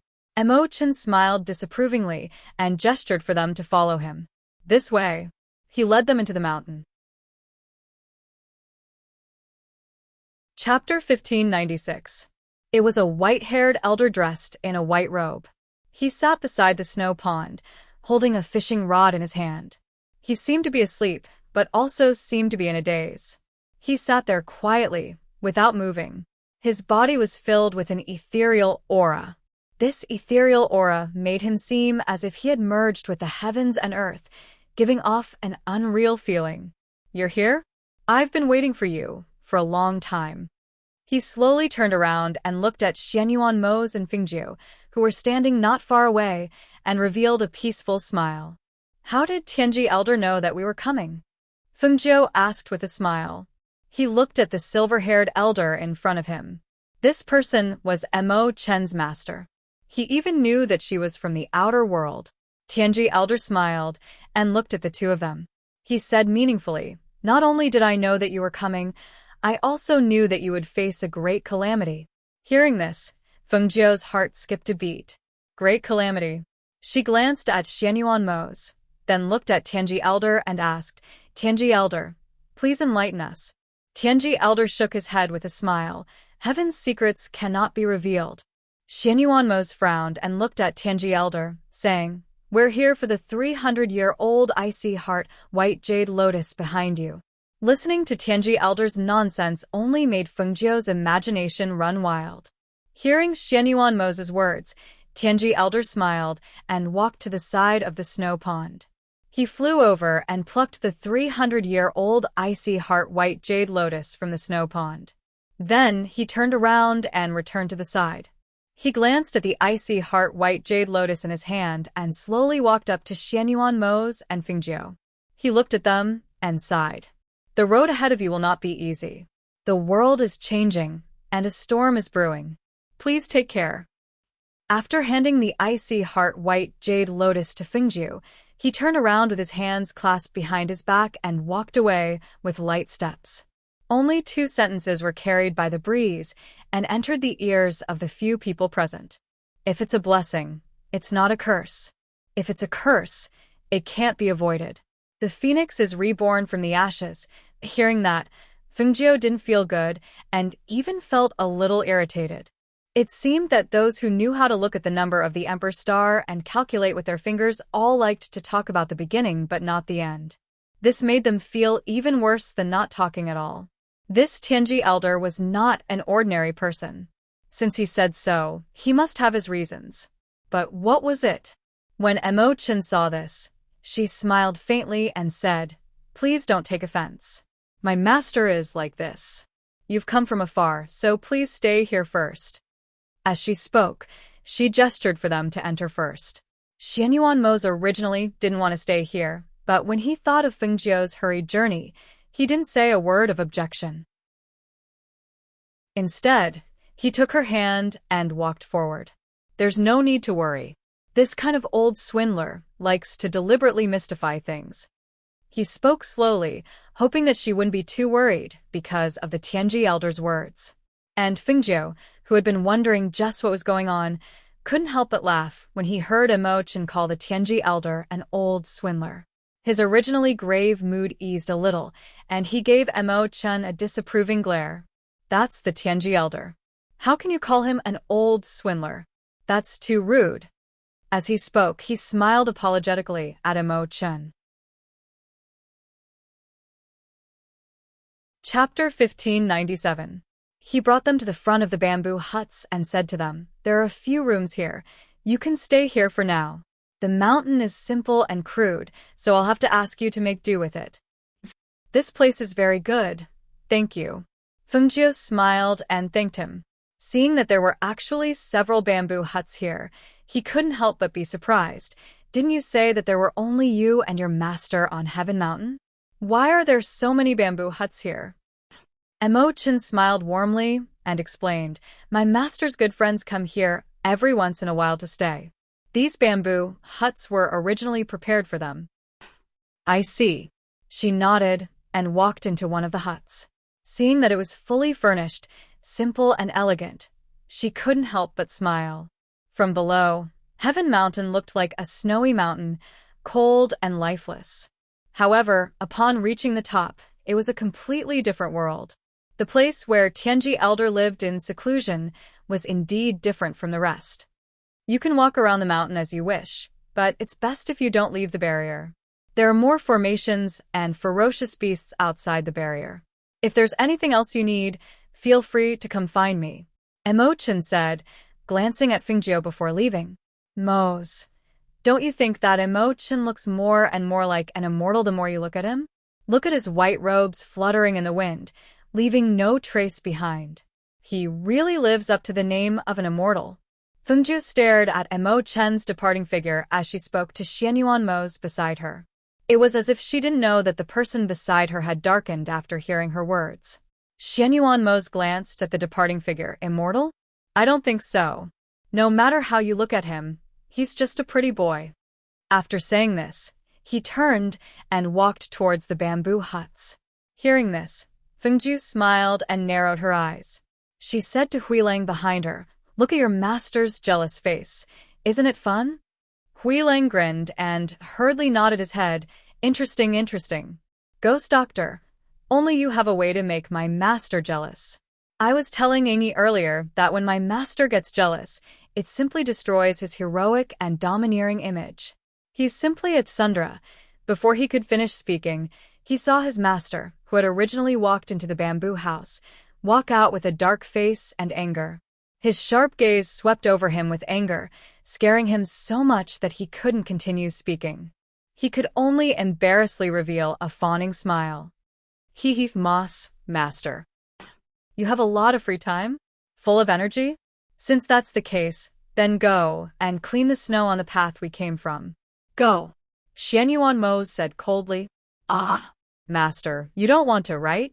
His entire body withered. How long was the snow path? Moreover, it was cold and windy outside. Asking him to sweep the snow was just torture. He looked at Fingjiu, as if asking for help, hoping that she could help him put in a good word. Xianyuan Mose saw him staring at Fingjiu and coldly snorted. What are you looking at her for? Why aren't you going? Seeing this, Fingjiu chuckled. She stepped forward and took Xianyuan Mose's hand. Affectionately, she pressed her face against his arm and said, I'm going to refine these 2 herbs into pills. Let Huilang stay and help me. Seeing the little woman snuggling up to him with a fawning expression, Xianyuan Mose's expression softened. His voice also became gentler. Isn't there stilling E? Chapter 1598. Yes, I'm more tactful, more tactful. Grey Wolf hurriedly echoed, grinning at E, who was standing on the side. Seeing this, Xianyuan Mose didn't say anything more and carried Fingjiu into the bamboo hut. You must be tired from the journey. Rest first before you go and refine pills. Phew, that scared me to death. Thank goodness the ghost doctor was here. The ghost doctor is indeed the master's nemesis. Huilang patted his chest and exhaled, feeling as if he had escaped a calamity. Yi glanced at him, but didn't say anything, only standing guard nearby. On the other side, Emo-chan, who had left, came to Elder Tianji's hut and asked, Master, what kind of calamity will they experience? Is there any way to resolve it? Elder Tianji steeped tea as he gestured for him to sit. The star of the phoenix originally came from beyond the heavens. Her family and relatives will be changed because of her arrival. This is already an inverse. Her appearance has changed the fate of many people. There is cause and effect. She will naturally have to bear the karma of the cycle of heaven and earth, and her family and relatives will also have to face the calamity one by one. She will bear the pain of life and death, the destruction of her family, and the death of her family. She will lose everything and have to start all over again. Even though she is the destined Phoenix Master, to become the ruler of the world, what she must bear and experience must be more than others. You have to know, in order to wear the crown, one must first bear its weight. Elder Tianji sighed and took a sip of tea. It was bitter in the mouth, mellow in the throat, and sweet in the aftertaste. Mo Chen's heart became slightly heavy when she heard this. She asked, "Master, you once said that my life is connected to hers. You said that I have to protect the heavenly fate phoenix master. Then how can I help her in this matter?" Elder Tianji shook his head. "Don't force it. Let nature take its course. Everyone has their own destiny. There is a saying, man proposes, God disposes. Let nature take its course." Hearing this, Mo Chun sat quietly. After following by his master's side for so many years, he naturally understood this principle. It seemed that he could not help them. Everything would depend on their own luck. In the afternoon, Fingjiu, who had rested, was ready to refine the elixir. Therefore, he took out the elixir furnace from his space. In addition to the two main ingredients, there were several other elixirs to supplement them. She had been on the move for the past few days and did not have much time to refine elixirs. It was rare for her to be on Tianshan Mountain with no one to disturb her. She wanted to refine her mother's antidote elixir and then refine some medicine that could help her advance and heal her injuries. The elixirs needed to advance to the next level required a lot of elixirs. Moreover, each elixir was extremely precious and required a certain age. It was impossible to refine a large amount of elixirs. However, she could refine more elixirs. After all, she already had a lot of elixirs in her space. Knowing that she was going to refine elixirs, Xianyuan Mo's did not disturb her. He brought Ying Yi to walk around, preparing to find the old faker for tea. Only Hui Lang was left behind to assist Fingjiu. However, just as he was about to leave to find the old faker, he saw Mo Chen, dressed in white, slowly walking over. Seeing him, his good mood was instantly ruined. What was this pretty boy doing here? This thought flashed through his mind. He walked forward with his hands behind his back and asked, "Why are you here? Is something the matter?" Chapter 1599. It's okay if you're not used to it. We'll be leaving soon, Xianyuan Mo said coldly. Hearing this, Mo Chen smiled and said, "I still want you to stay for a few more days. After all, it's so peaceful here." Xianyuan Mo glanced at him and asked, "Where's your master?" "My master is in seclusion." Hearing this, Xianyuan Mo frowned. "Seclusion? This old man is avoiding me on purpose? Since you have nothing to do, why don't we have a cup of tea and a game of chess?" Mo Chen invited him and walked forward. Seeing this, Xianyuan Mo paused for a moment and followed him. Feng Jiu, who was refining pills in front of the bamboo hut, didn't pay attention to them at all. Her mind was focused on her furnace of pills. The exquisite seven-colored flower and the icy heart white jade lotus, these two spirit herbs were both saint-grade antidotes. How many pills would she be able to refine in the end? Grey Wolf, who was by her side, helped her prepare the other elixirs. As time passed, a rich medicinal fragrance wafted out of the pill furnace and drifted into the air. Feng Jiu spent the entire afternoon preparing for the final step of dissolving the pill. However, at this moment, thunder rumbled in the sky.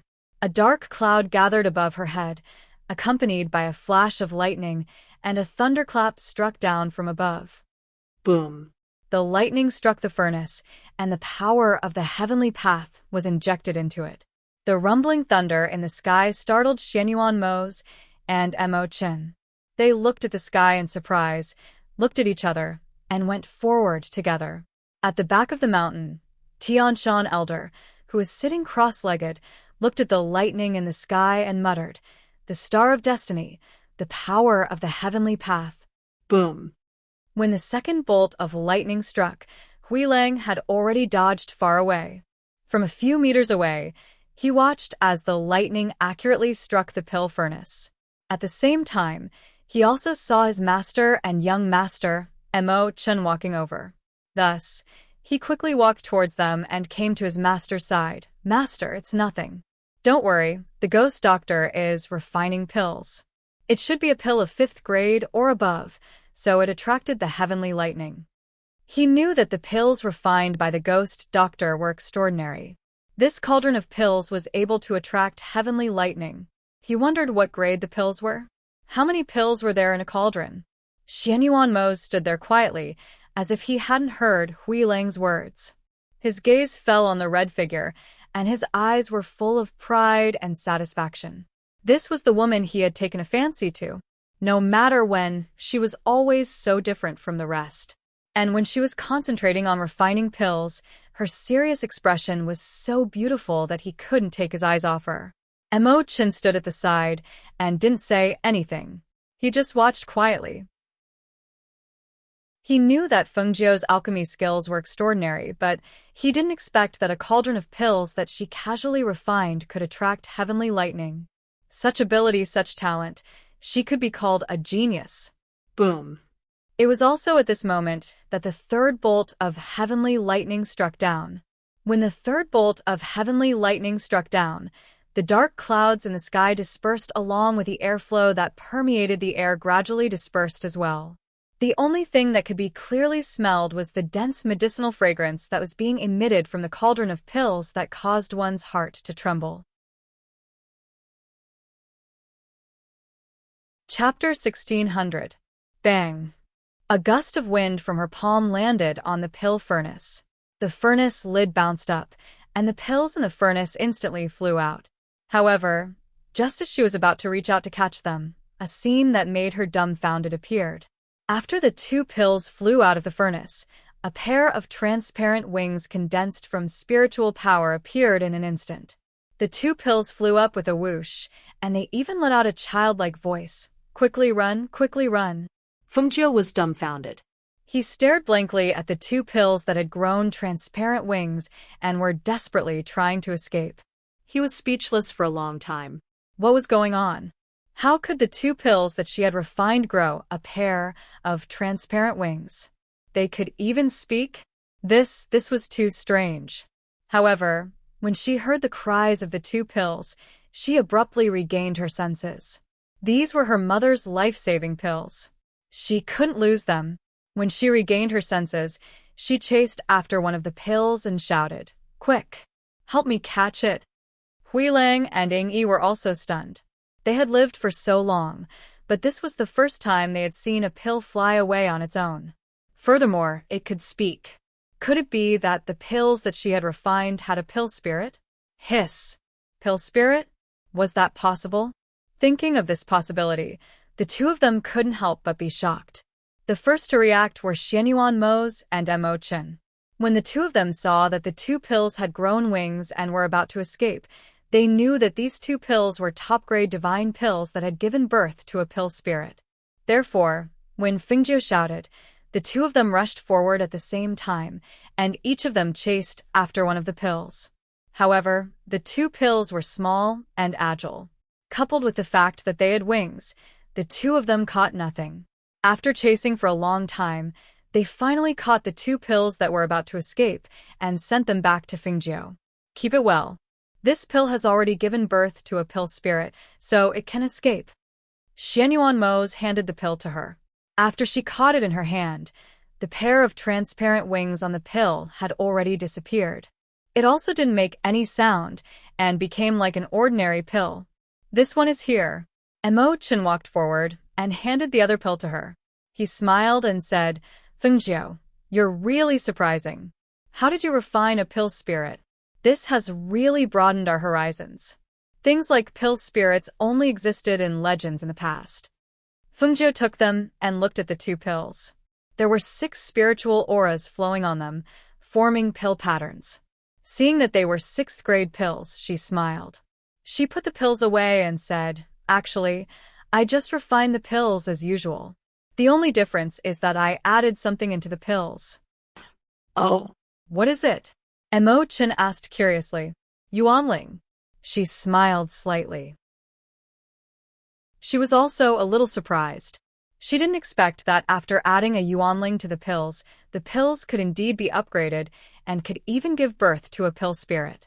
Hearing the 2 words Yuanling, Mo Chen was stunned for a moment. Then he chuckled and said, "Feng Jiu is indeed Feng Jiu. You've even met a Yuanling. Well, you're always surprising people. You can't be measured by normal standards." Xianyuan Mose glanced at him indifferently. Then he said to Fengjiu, "Do you still want to refine pills? If you do, we won't disturb you." Chapter 1601. Xianyuan Mose pursed his lips and said to Mo Chen, "We're not done with our game of chess." Then he turned and left. Seeing this, Mo Chen smiled. With her hands behind her back, she left with him and went back to play chess. However, in the following days, Fengjiu seemed to have become addicted to refining pills. Whenever she had time, she would refine pills. In a few days, she had refined many pills. Until one day, when Xianyuan Mose heard the rumbling of thunder, he came to where she was. "Ha ha, another pill of the 5th level or higher. Ghost Doctor, you're too amazing." Huiling laughed loudly and looked excitedly at Fengjiu, who was standing in front of the pill furnace. In the past few days, the pills that the Ghost Doctor had refined were all of the 5th level or higher. Although there were only 2 or 3 pills produced in each furnace, every one of them was of the highest quality. Every time he saw those pills, he was extremely excited. Any one of these pills would sell for a sky-high price in the outside world. Any one of these pills would cause people to break their heads. But she actually used only a few days to refine dozens of these pills. This kind of production rate really made him feel that it was inconceivable. "It should be enough." Xianyuan Mose walked over and said to Fengjiu, who was examining the pills, "Why are you here?" Fengjiu looked up and asked with a smile. These past few days, he had been playing chess with Mo Chen. It was still early. Why was he here? "We've been here for a few days. It's time to leave," he said as his deep gaze met her smiling eyes. I was just about to talk to you about this. I've used up most of the pills in my space. There's no point in staying here. Let's go down the mountain today," she said with a smile. Then, she put away the pill furnace and walked over to his side. Hearing this, Xianyuan Mose smiled. We'll go down the mountain today. Then we'll let Mo Chen and his master know that we've disturbed you for the past few days. His master is in closed-door cultivation. Don't bother with him. Just let that pretty boy know," Xianyuan Mose said as he glanced at Mo Chen, who was walking towards them. When Mo Chen, who was slowly walking over, heard the words "pretty boy," she couldn't help but shake her head helplessly. Because he could feel that Xianyuan Mose seemed to have some enmity towards him, and this enmity probably came from Fengjiu. "You're leaving?" He came to the two of them and asked gently. When Fengjiu saw him, he smiled and said, "You came at the right time. We were just about to inform you that we were preparing to leave the mountain today. We have disturbed you for the past few days. Please help me thank your master for his icy heart, white jade lotus." "All right, I will. Since you're leaving, be careful on your way." He smiled and nodded. Thus, Fengjiu and the rest packed up and prepared to leave. Mo Chen wanted to send them down the mountain, but was politely declined by Xianyuan Mose. Seeing this, he smiled and didn't force them. He just watched them leave from the top of the mountain. Chapter 1602. A few days later, Fengjiu and the others arrived at a town. As soon as they sat down in a restaurant, they heard the people in the restaurant talking about the Danyang sect. "Have you heard? The sect master of the Danyang sect is dead," a man said in a low voice as he ate a peanut. The men at the same table were astonished and asked, "Dead? Is it true? When did this happen? How come we didn't know?" "This news only spread yesterday. I heard that the sect master of the Danyang sect went missing from his main peak. When he was found, he was at the cliff behind the mountain. Some people said that he slipped and fell to his death. Others said that he was assassinated. In short, the Danyang sect has been in a lot of trouble recently. Then wouldn't the Danyang sect be in chaos? Now that the sect master is dead, the people below must be in chaos, right? Didn't they provoke someone not long ago? And a peak master is dead? Now, even the sect master is dead. This year is really unlucky for the Danyang sect. This is strange. I heard that the Danyang sect's higher-ups suppressed this matter. It seems that they don't want to investigate. There must be something unknown. Otherwise, why would a dignified sect master suddenly say that he fell to his death? But since the sex people don't want to investigate, there must be someone above them who can't be offended. What a pity. That sect master was said to be an alchemist saint master, but he died just like that. It's really unexpected. Fengjiu was eating while listening to the people at the table. He felt a little strange.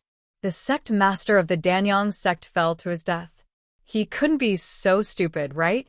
Why did this sound so strange? Moreover, he fell to his death at this time? Thinking of this, she looked at Xianyuan Mose, who was sitting opposite her and eating leisurely, and asked, "Do you know what happened?" Looking at his calm expression, she had an intuition that he should know something. Xianyuan Mose responded and said, "If I'm not wrong, this should be done by your brother." As he said that, he picked up some food for her and said, "Hurry up and eat." "My brother?" She was a little surprised. Didn't her brother say that he had something to do? Yes, it should be him. He knew that those men in black were sent by that person to assassinate you. When he saw me by your side, he knew that you wouldn't be in danger with me by your side, so he wanted to do that thing. Xianyuan Mose put down his chopsticks and took a sip of wine. He didn't expect Guan Xilin to act so quickly. To be able to sneak into the Danyang sect from the outside, assassinate the sect master of the Danyang sect, and escape unscathed without alerting the others, he must be quite capable. How reckless. She frowned, her eyes filled with unconcealable worry. "Don't worry. He's fine and has already gone to your mother's place." Hearing this, Fengjiu was relieved. He ate while thinking about how to meet up with them. Xianyuan Mose could tell that she was worried and said, "Let's rest for a while before we hit the road. If there are no delays on the road, we can reach there in a few days." Fengjiu nodded. He knew that even if he was in a hurry, he wouldn't be able to return home anytime soon. After eating, they saw that it was getting late and decided to stay in the city for the night. They planned to set off the next morning. That night, Xianyuan Mose saw that Fengjiu seemed to be worried and asked, "What's wrong? Is there something on your mind?" Chapter 1603. Hearing this, Xianyuan Mose held her hand and said, "Don't worry about him. He's just an old swindler. His words can't be taken seriously. But I keep having this uneasy feeling. I keep feeling that something uncontrollable will happen." She frowned and said, "You don't know. He's really a little mysterious. I have to believe him." "Don't worry. No matter what happens, I'll face it with you. What will come will come. Just like that old swindler said, if it's a blessing, it's not a curse. If it's a curse, it can't be avoided." She replied and nestled in his arms. The next morning, they set off at dawn. They wanted to go home early after finishing their business. Moreover, Xianyuan Mose was thinking that once Fengjiu's mother was cured of the poison, he would send them back to the Phoenix dynasty first. After that, he would go back to prepare the betrothal gifts. Ever since he had the thought of marrying her, he began to have people gather rare treasures and prepare 100 chests of betrothal gifts. When the time was right, he would bring people to carry the betrothal gifts to the Phoenix court and bring her back to marry him. Now that this matter was right in front of him, his heart was filled with anticipation. Soon, he would be able to marry her. On the other side, Guan Xilin, dressed in black robes and carrying a broadsword, walked into the city. He walked through the streets and looked for the shop that Lung Shuang opened according to his sister's instructions. However, when he asked around and arrived at that place, he saw that there were many guards surrounding the shop, and he could faintly hear angry shouts coming from inside. Hearing that voice, he could tell that it was not the voice he was familiar with. Thus, he asked a man beside him, "What's going on here?"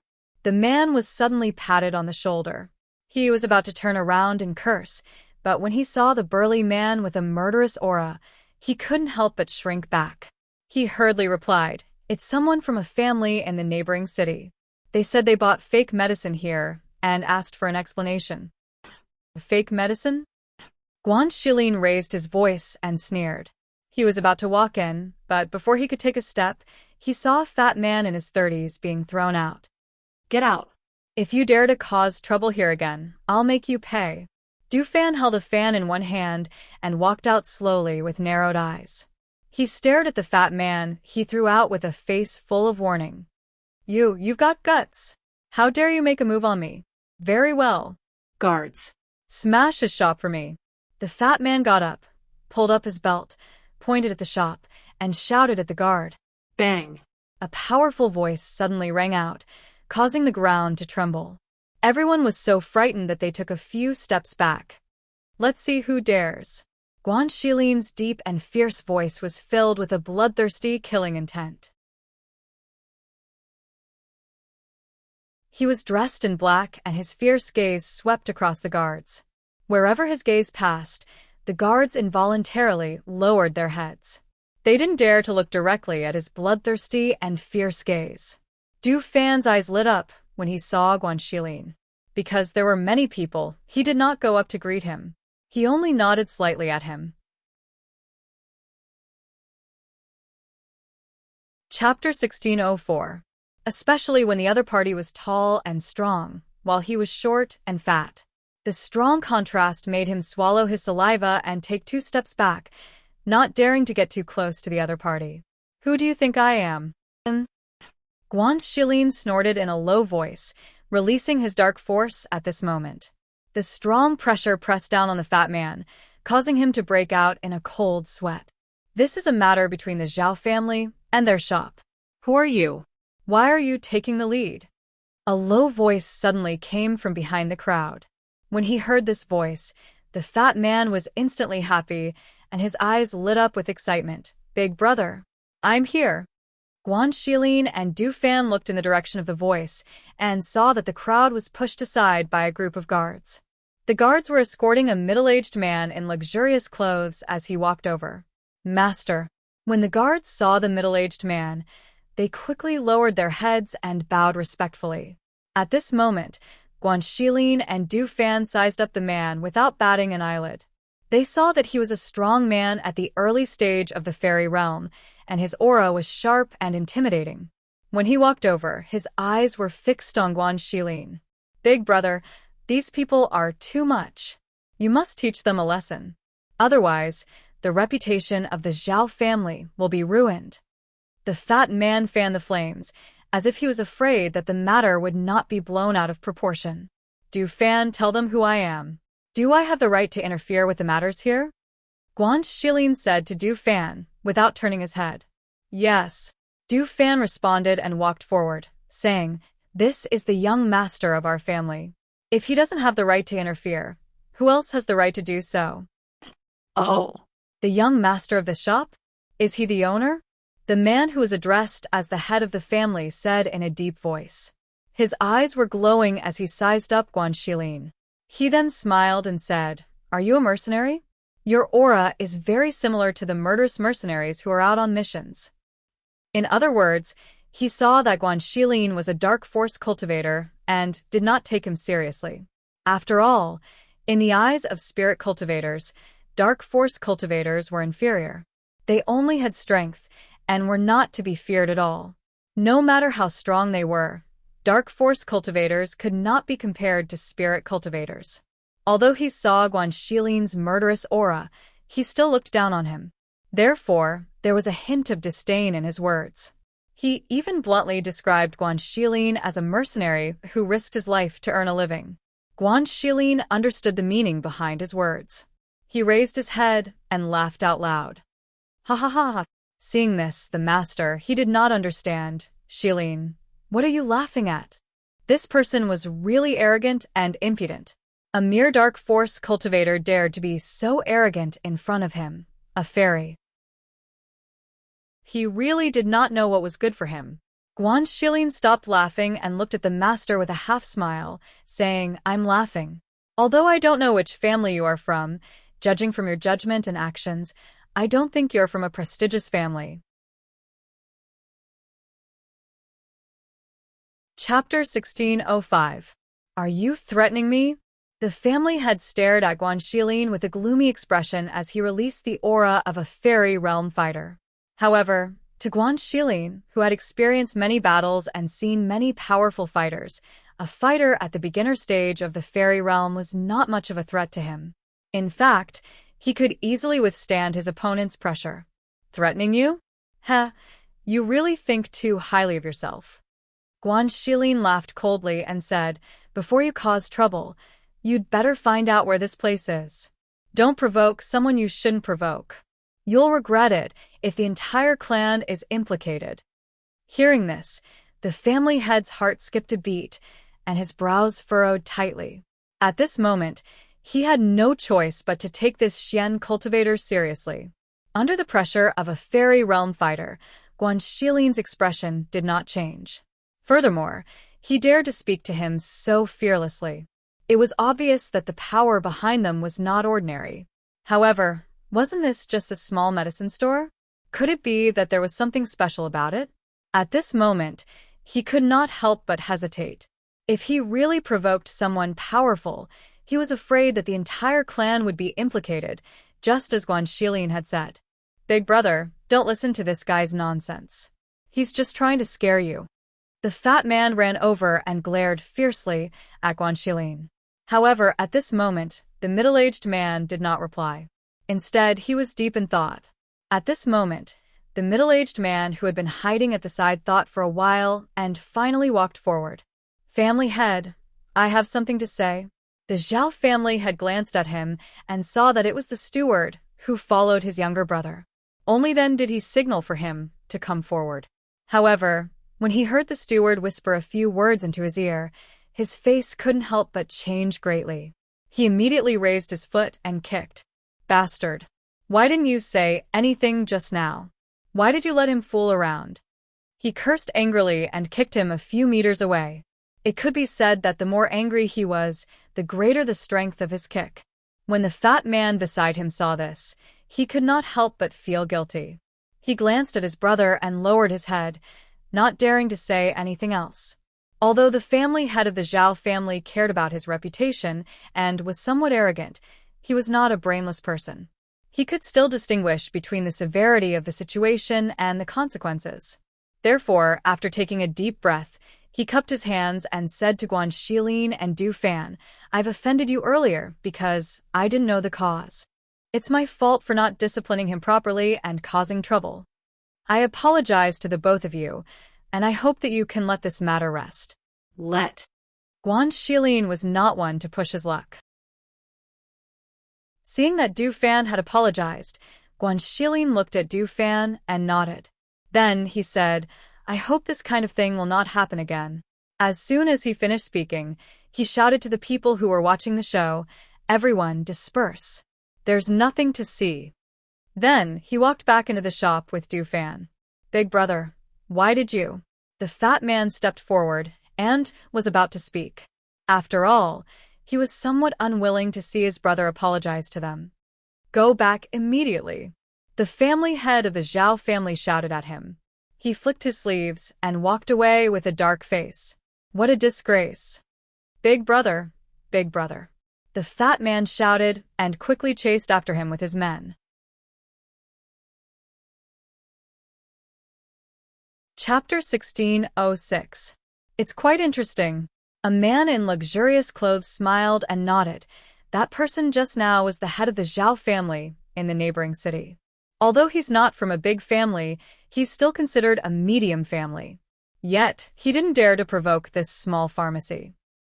A small pharmacy? Another man in luxurious clothes took a sip of tea and then said, You're the disciples of the big families in the city.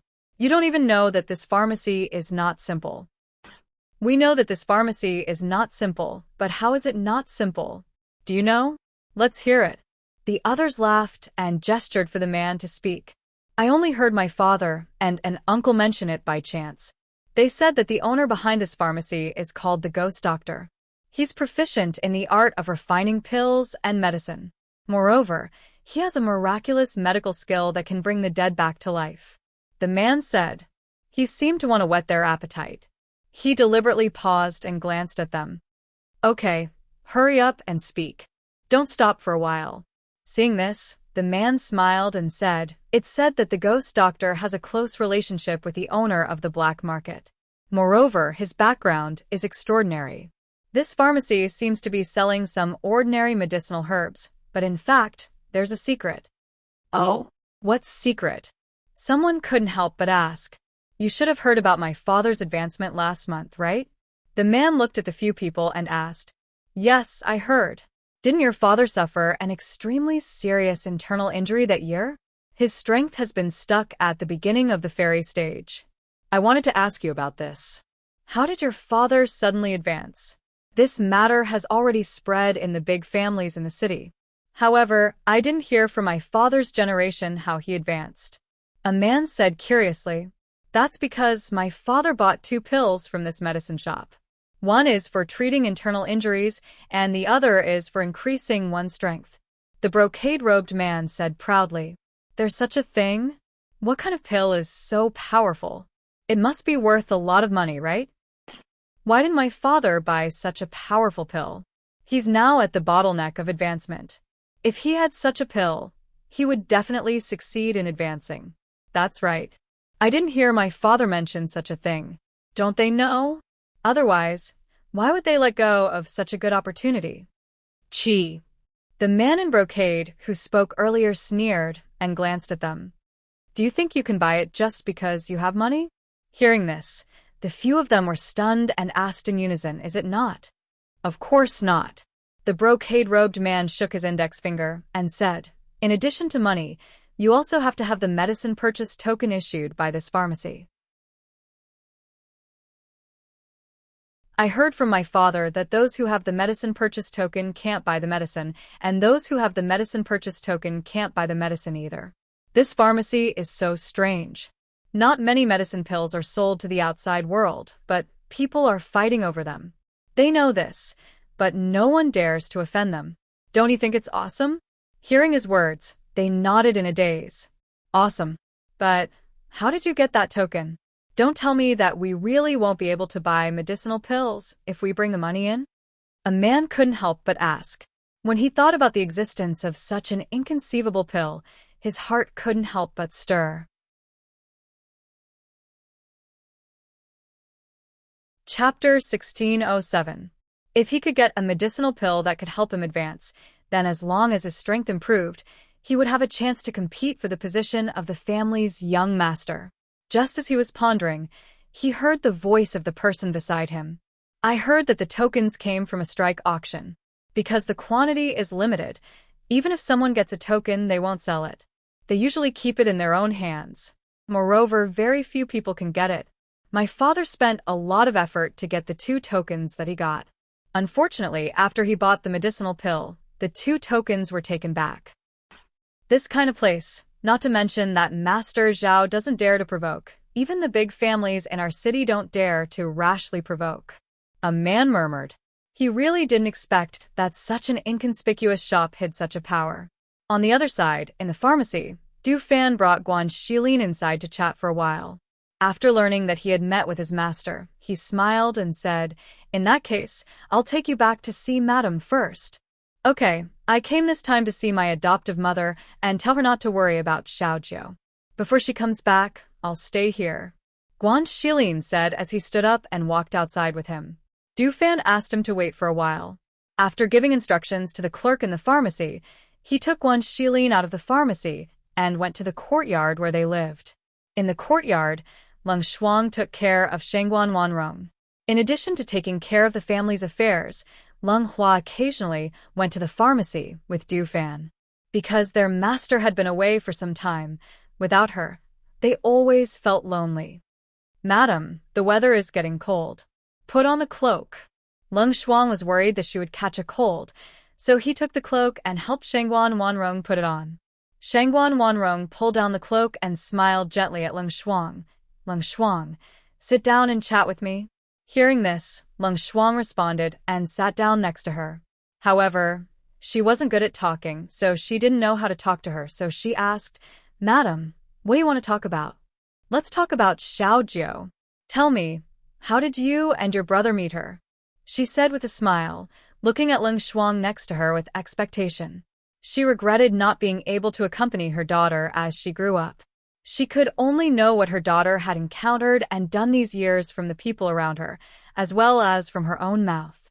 Leng Shuang thought for a while and then told her how she and her brother followed their master in detail. However, one thing led to another. When she finished one thing, she found that Madame would ask, and then... So, for 2 to 4 hours she was the one talking, and Madame was the one listening. They weren't chatting at all. She really wasn't good at talking, so she could only answer when Madame asked. When she talked about how her master's identity was replaced, how her face was disfigured, and how she couldn't go home, she saw that Madame's eyes were slightly red and she was crying, so she quickly stopped. "Madame, it's all over. You don't have to be sad." She clumsily comforted her.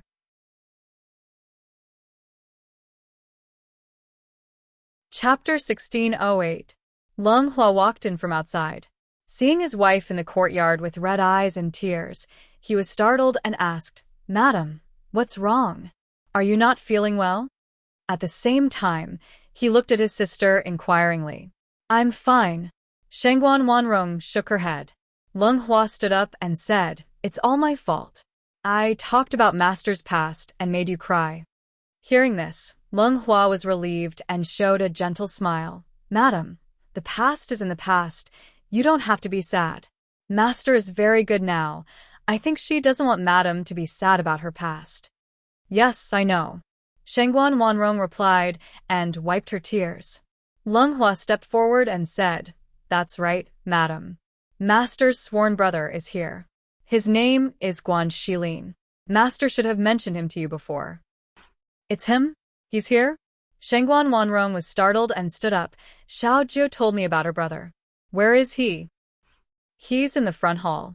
He just arrived in the city today and said he met Master. He knew Madam was here, so he came to see you." Leng Hua said. He also brought news about Master. Hearing this, Shengguan Wanrong hurriedly said, "Then I'll go see him quickly." So, she let Leng Hua and Leng Hua accompany her, and they went forward together. In the hall, Guan Shilin was drinking tea and waiting. Not long after, he heard footsteps outside and looked outside. When he saw who it was, he quickly put down his teacup and stood up. "Shilin greets mother." He stepped forward and knelt on one knee to greet Shengguan Wanrong after she entered the hall. Hearing him call her mother, Shengguan Wanrong hurriedly stepped forward and helped him up. "Get up, get up." She helped him up and looked at him. Looking at the tall and sturdy man in front of her, Shengguan Wanrong nodded. "I've always heard Xiao Jiu mention you as her brother. Today I finally meet you. Come, sit down and talk." She motioned for him to sit down, and at the same time walked to the hall and sat down. "Thank you, mother," Guan Shilin said with a smile. Then he looked curiously at the person sitting at the head of the table. When he saw her young face, he couldn't help but smile. "Godmother, Xiao Jiu has been looking for you for so long. Finally, she found you. If Godfather knew, he would be very happy." "Yes, it's not easy for that child either. I haven't been by her side for so many years, and I've let her suffer so much." She looked at Guan Shilin and said, "Fortunately, she has a brother like you to take care of her. She told me that you treat her very well and take good care of her. Thank you so much. This is what I should do. Speaking of which, she has helped me a lot." Guan Shilin was a little embarrassed. After all, he really didn't help his sister much. On the contrary, she helped him a lot. Hearing this, Shengguan Wanrong said, "We're family.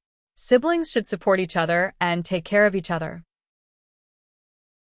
Although you two siblings are sworn brothers, you're better than biological siblings. When I found out that Xiao Jiu had a brother like you, I was very happy. You must be tired from running around. I asked Ling Shuang to clean up a room for you. Later, eat something to fill your stomach, and then have a good rest."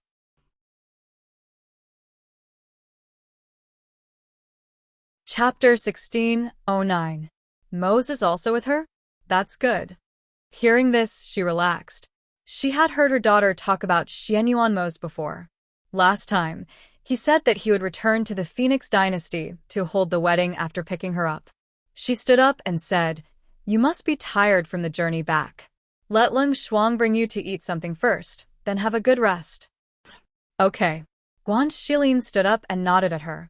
At this time, no matter if it was Feng Jiu or Shengguan Wanrong, No one knew that Feng Xiao, who was far away in the Phoenix dynasty, had rushed over after receiving the news from Fengjiu. Along with him was Fengjiu's contracted divine beast, the ancient fire phoenix. At this time, they were on their way to the 8 great empires. At this time, Feng Xiao, who was dressed in black and covered in dust, sat down on a rock by the side of the road. He took out some water from his Qianquan bag and drank a few mouthfuls. After receiving the news, he knew that Xiao Jiu had found her mother. He couldn't wait any longer and prepared to go personally to bring them home. Fire Phoenix, who had received the news, said that she wanted to come along. Her father felt that the Phoenix dynasty was peaceful now, and the surrounding countries had allied with each other. Their position was very stable, so he let Fire Phoenix go with him so that he could take care of her on the way. Along the way, Fire Phoenix transformed into a bird and followed beside him. Although they met with a few dangers along the way, they passed through them safely. Fire Phoenix, who was shaped like a bird and had the color of fire, flapped her wings and flew down. She landed on Feng Zhao's shoulder and asked, "How do we find them when we reach the 8 great empires?" "We can find Moses' people to inform them," he said, then stood up and said, "Let's continue on our way." He took out a flying device and threw it up. He jumped onto it with Fire Phoenix and continued on their journey. Another half a month passed. Feng Jiu and Xianyuan Mose, who didn't know that Feng Xiao and Fire Phoenix were on their way, had already returned to the city. They were delayed by some things on the way. Otherwise, they wouldn't have spent half a month. Seeing Xianyuan Mose's body stiffening as they approached the courtyard, Feng Jiu was a little surprised and asked, "What's wrong? Are you not feeling well? Why do you feel weird?" Behind them, Grey Wolf, who was walking with Lao Bai, grinned silently. How was Master not feeling well? He was obviously worried about meeting his mother-in-law. "The last time I saw your mother, she was unconscious. This can be considered the first time we've met, right? I'm a little." He pursed his lips and told her the truth. As soon as he said this, he saw her next to him giggle with a shocked expression. He couldn't help but feel a little embarrassed. "What's so funny? I'm just worried about giving her a bad impression." Okay. I won't laugh. She smiled and waved her hand. Her eyes were still curved into crescents as she said, "What if she doesn't have a good impression of you? You won't marry me?" "That's impossible," Xianyuan Mose said in a low voice. "That's right. If that's the case, why are you so nervous? What's more, I've already mentioned you to my mother. She should have a good impression of you. Don't worry. She's a very nice person." She smiled with her eyes narrowed as she spoke. Holding his hand, she strode forward and knocked on the door in front of the courtyard. Leng Hua, who was inside, heard the knocking and came forward to ask, "Who is it?" Chapter 16:10. Hearing the sound, Leng Hua smiled and hurried to open the door. When he saw the people outside the door, he said happily, "Master is back." "Leng Hua, how is my mother recently? And is my brother here?" Feng Jiu walked into the yard with a smile and looked inside, but didn't see them. He opened the door and let them in, saying, "Master, don't worry. Madam is in good health. Young Master Guan arrived half a month ago. During this time, he went to the medicine shop whenever he was free. Today, he went out with Du Fan and hasn't come back yet. It's good that he's here." She nodded and asked, "Where's my mother?" "Madam and my sister are in the backyard." Leng Hua said, "Madam has been talking about you these days. If she knows that you're back, she will be very happy." Feng Jiu and Xianyuan Mose looked at each other, and the two of them walked to the backyard. Huileng handed White to Leng Hua and followed them inside. Before they reached the backyard, Tun Yun, who was lying in the backyard, seemed to sense something. He stood up and ran out. "Master's back." Hearing this, Shengguan Wanrong, who was in the backyard, was stunned. Then she stood up happily and was about to walk out. "Xiao Jiu is back?" Leng Hua, who was next to her, hurriedly held her. "Madam, please sit down first. I'll go and see." As soon as he finished speaking, he saw several people coming in from outside the yard. "No need to see. It's us." Feng Jiu's voice came with a smile. She let go of Xianyuan Mo's hand and walked quickly to her mother. Mother, how are you? How are you recently? I'm very good. But did you encounter any danger outside? Did this trip go well? Shangguan Wanrong took Fengzhou's hand and asked, looking her up and down to see if she was hurt. No, with him here, I won't get hurt. Fengzhou smiled and pulled Xianyuan Mo's forward. Mother, Xianyuan Mo's, do you still remember? Shangguan Wanrong nodded. Her face was full of love, and she was very satisfied with Xianyuan Mo's. Yes, I remember. I had a quick glance at her, and I had an impression of her. Today, I see her again. She is really outstanding, and she is a good match for you. The last time she was rescued, she saw him before she fainted. When she woke up, she found out that he had something to do and left. Later, she found out from Shi Lin that he was protecting her daughter. She was relieved. Today, after seeing him, she increasingly felt that no matter whether it was in terms of bearing or aura, there were absolutely few people who could be compared to him. When Xianyuan Mo saw this, he stepped forward and bowed. Greetings, Aunt Rong. We're family, there's no need to be so polite. She smiled and said to the two of them, Come, sit down and rest. The two of them looked at each other and smiled, then stepped forward and sat down. I'll tell the servants to prepare some food for the masters, Lung Shuang said, bowing and then retreating. When she walked out of the courtyard, she was stopped by Hui Lang. Lung Shuang, long time no see. Did you miss me? Hui Lang asked with a careless smile. When Yingyi heard this, the corner of his mouth twitched, and he glanced at him, then silently looked away. When Lung Shuang heard this, she looked at him, her beautiful face expressionless as she said, No. You're tuning in to the Dreamy Chapters YouTube channel. We're so grateful for your support, and don't forget to subscribe to join us on this incredible journey through captivating stories. Your generosity through donations truly makes a world of difference, as it's the primary source of revenue that allows me to expand and enhance this channel for you. Thank you from the bottom of my heart for being a part of this adventure.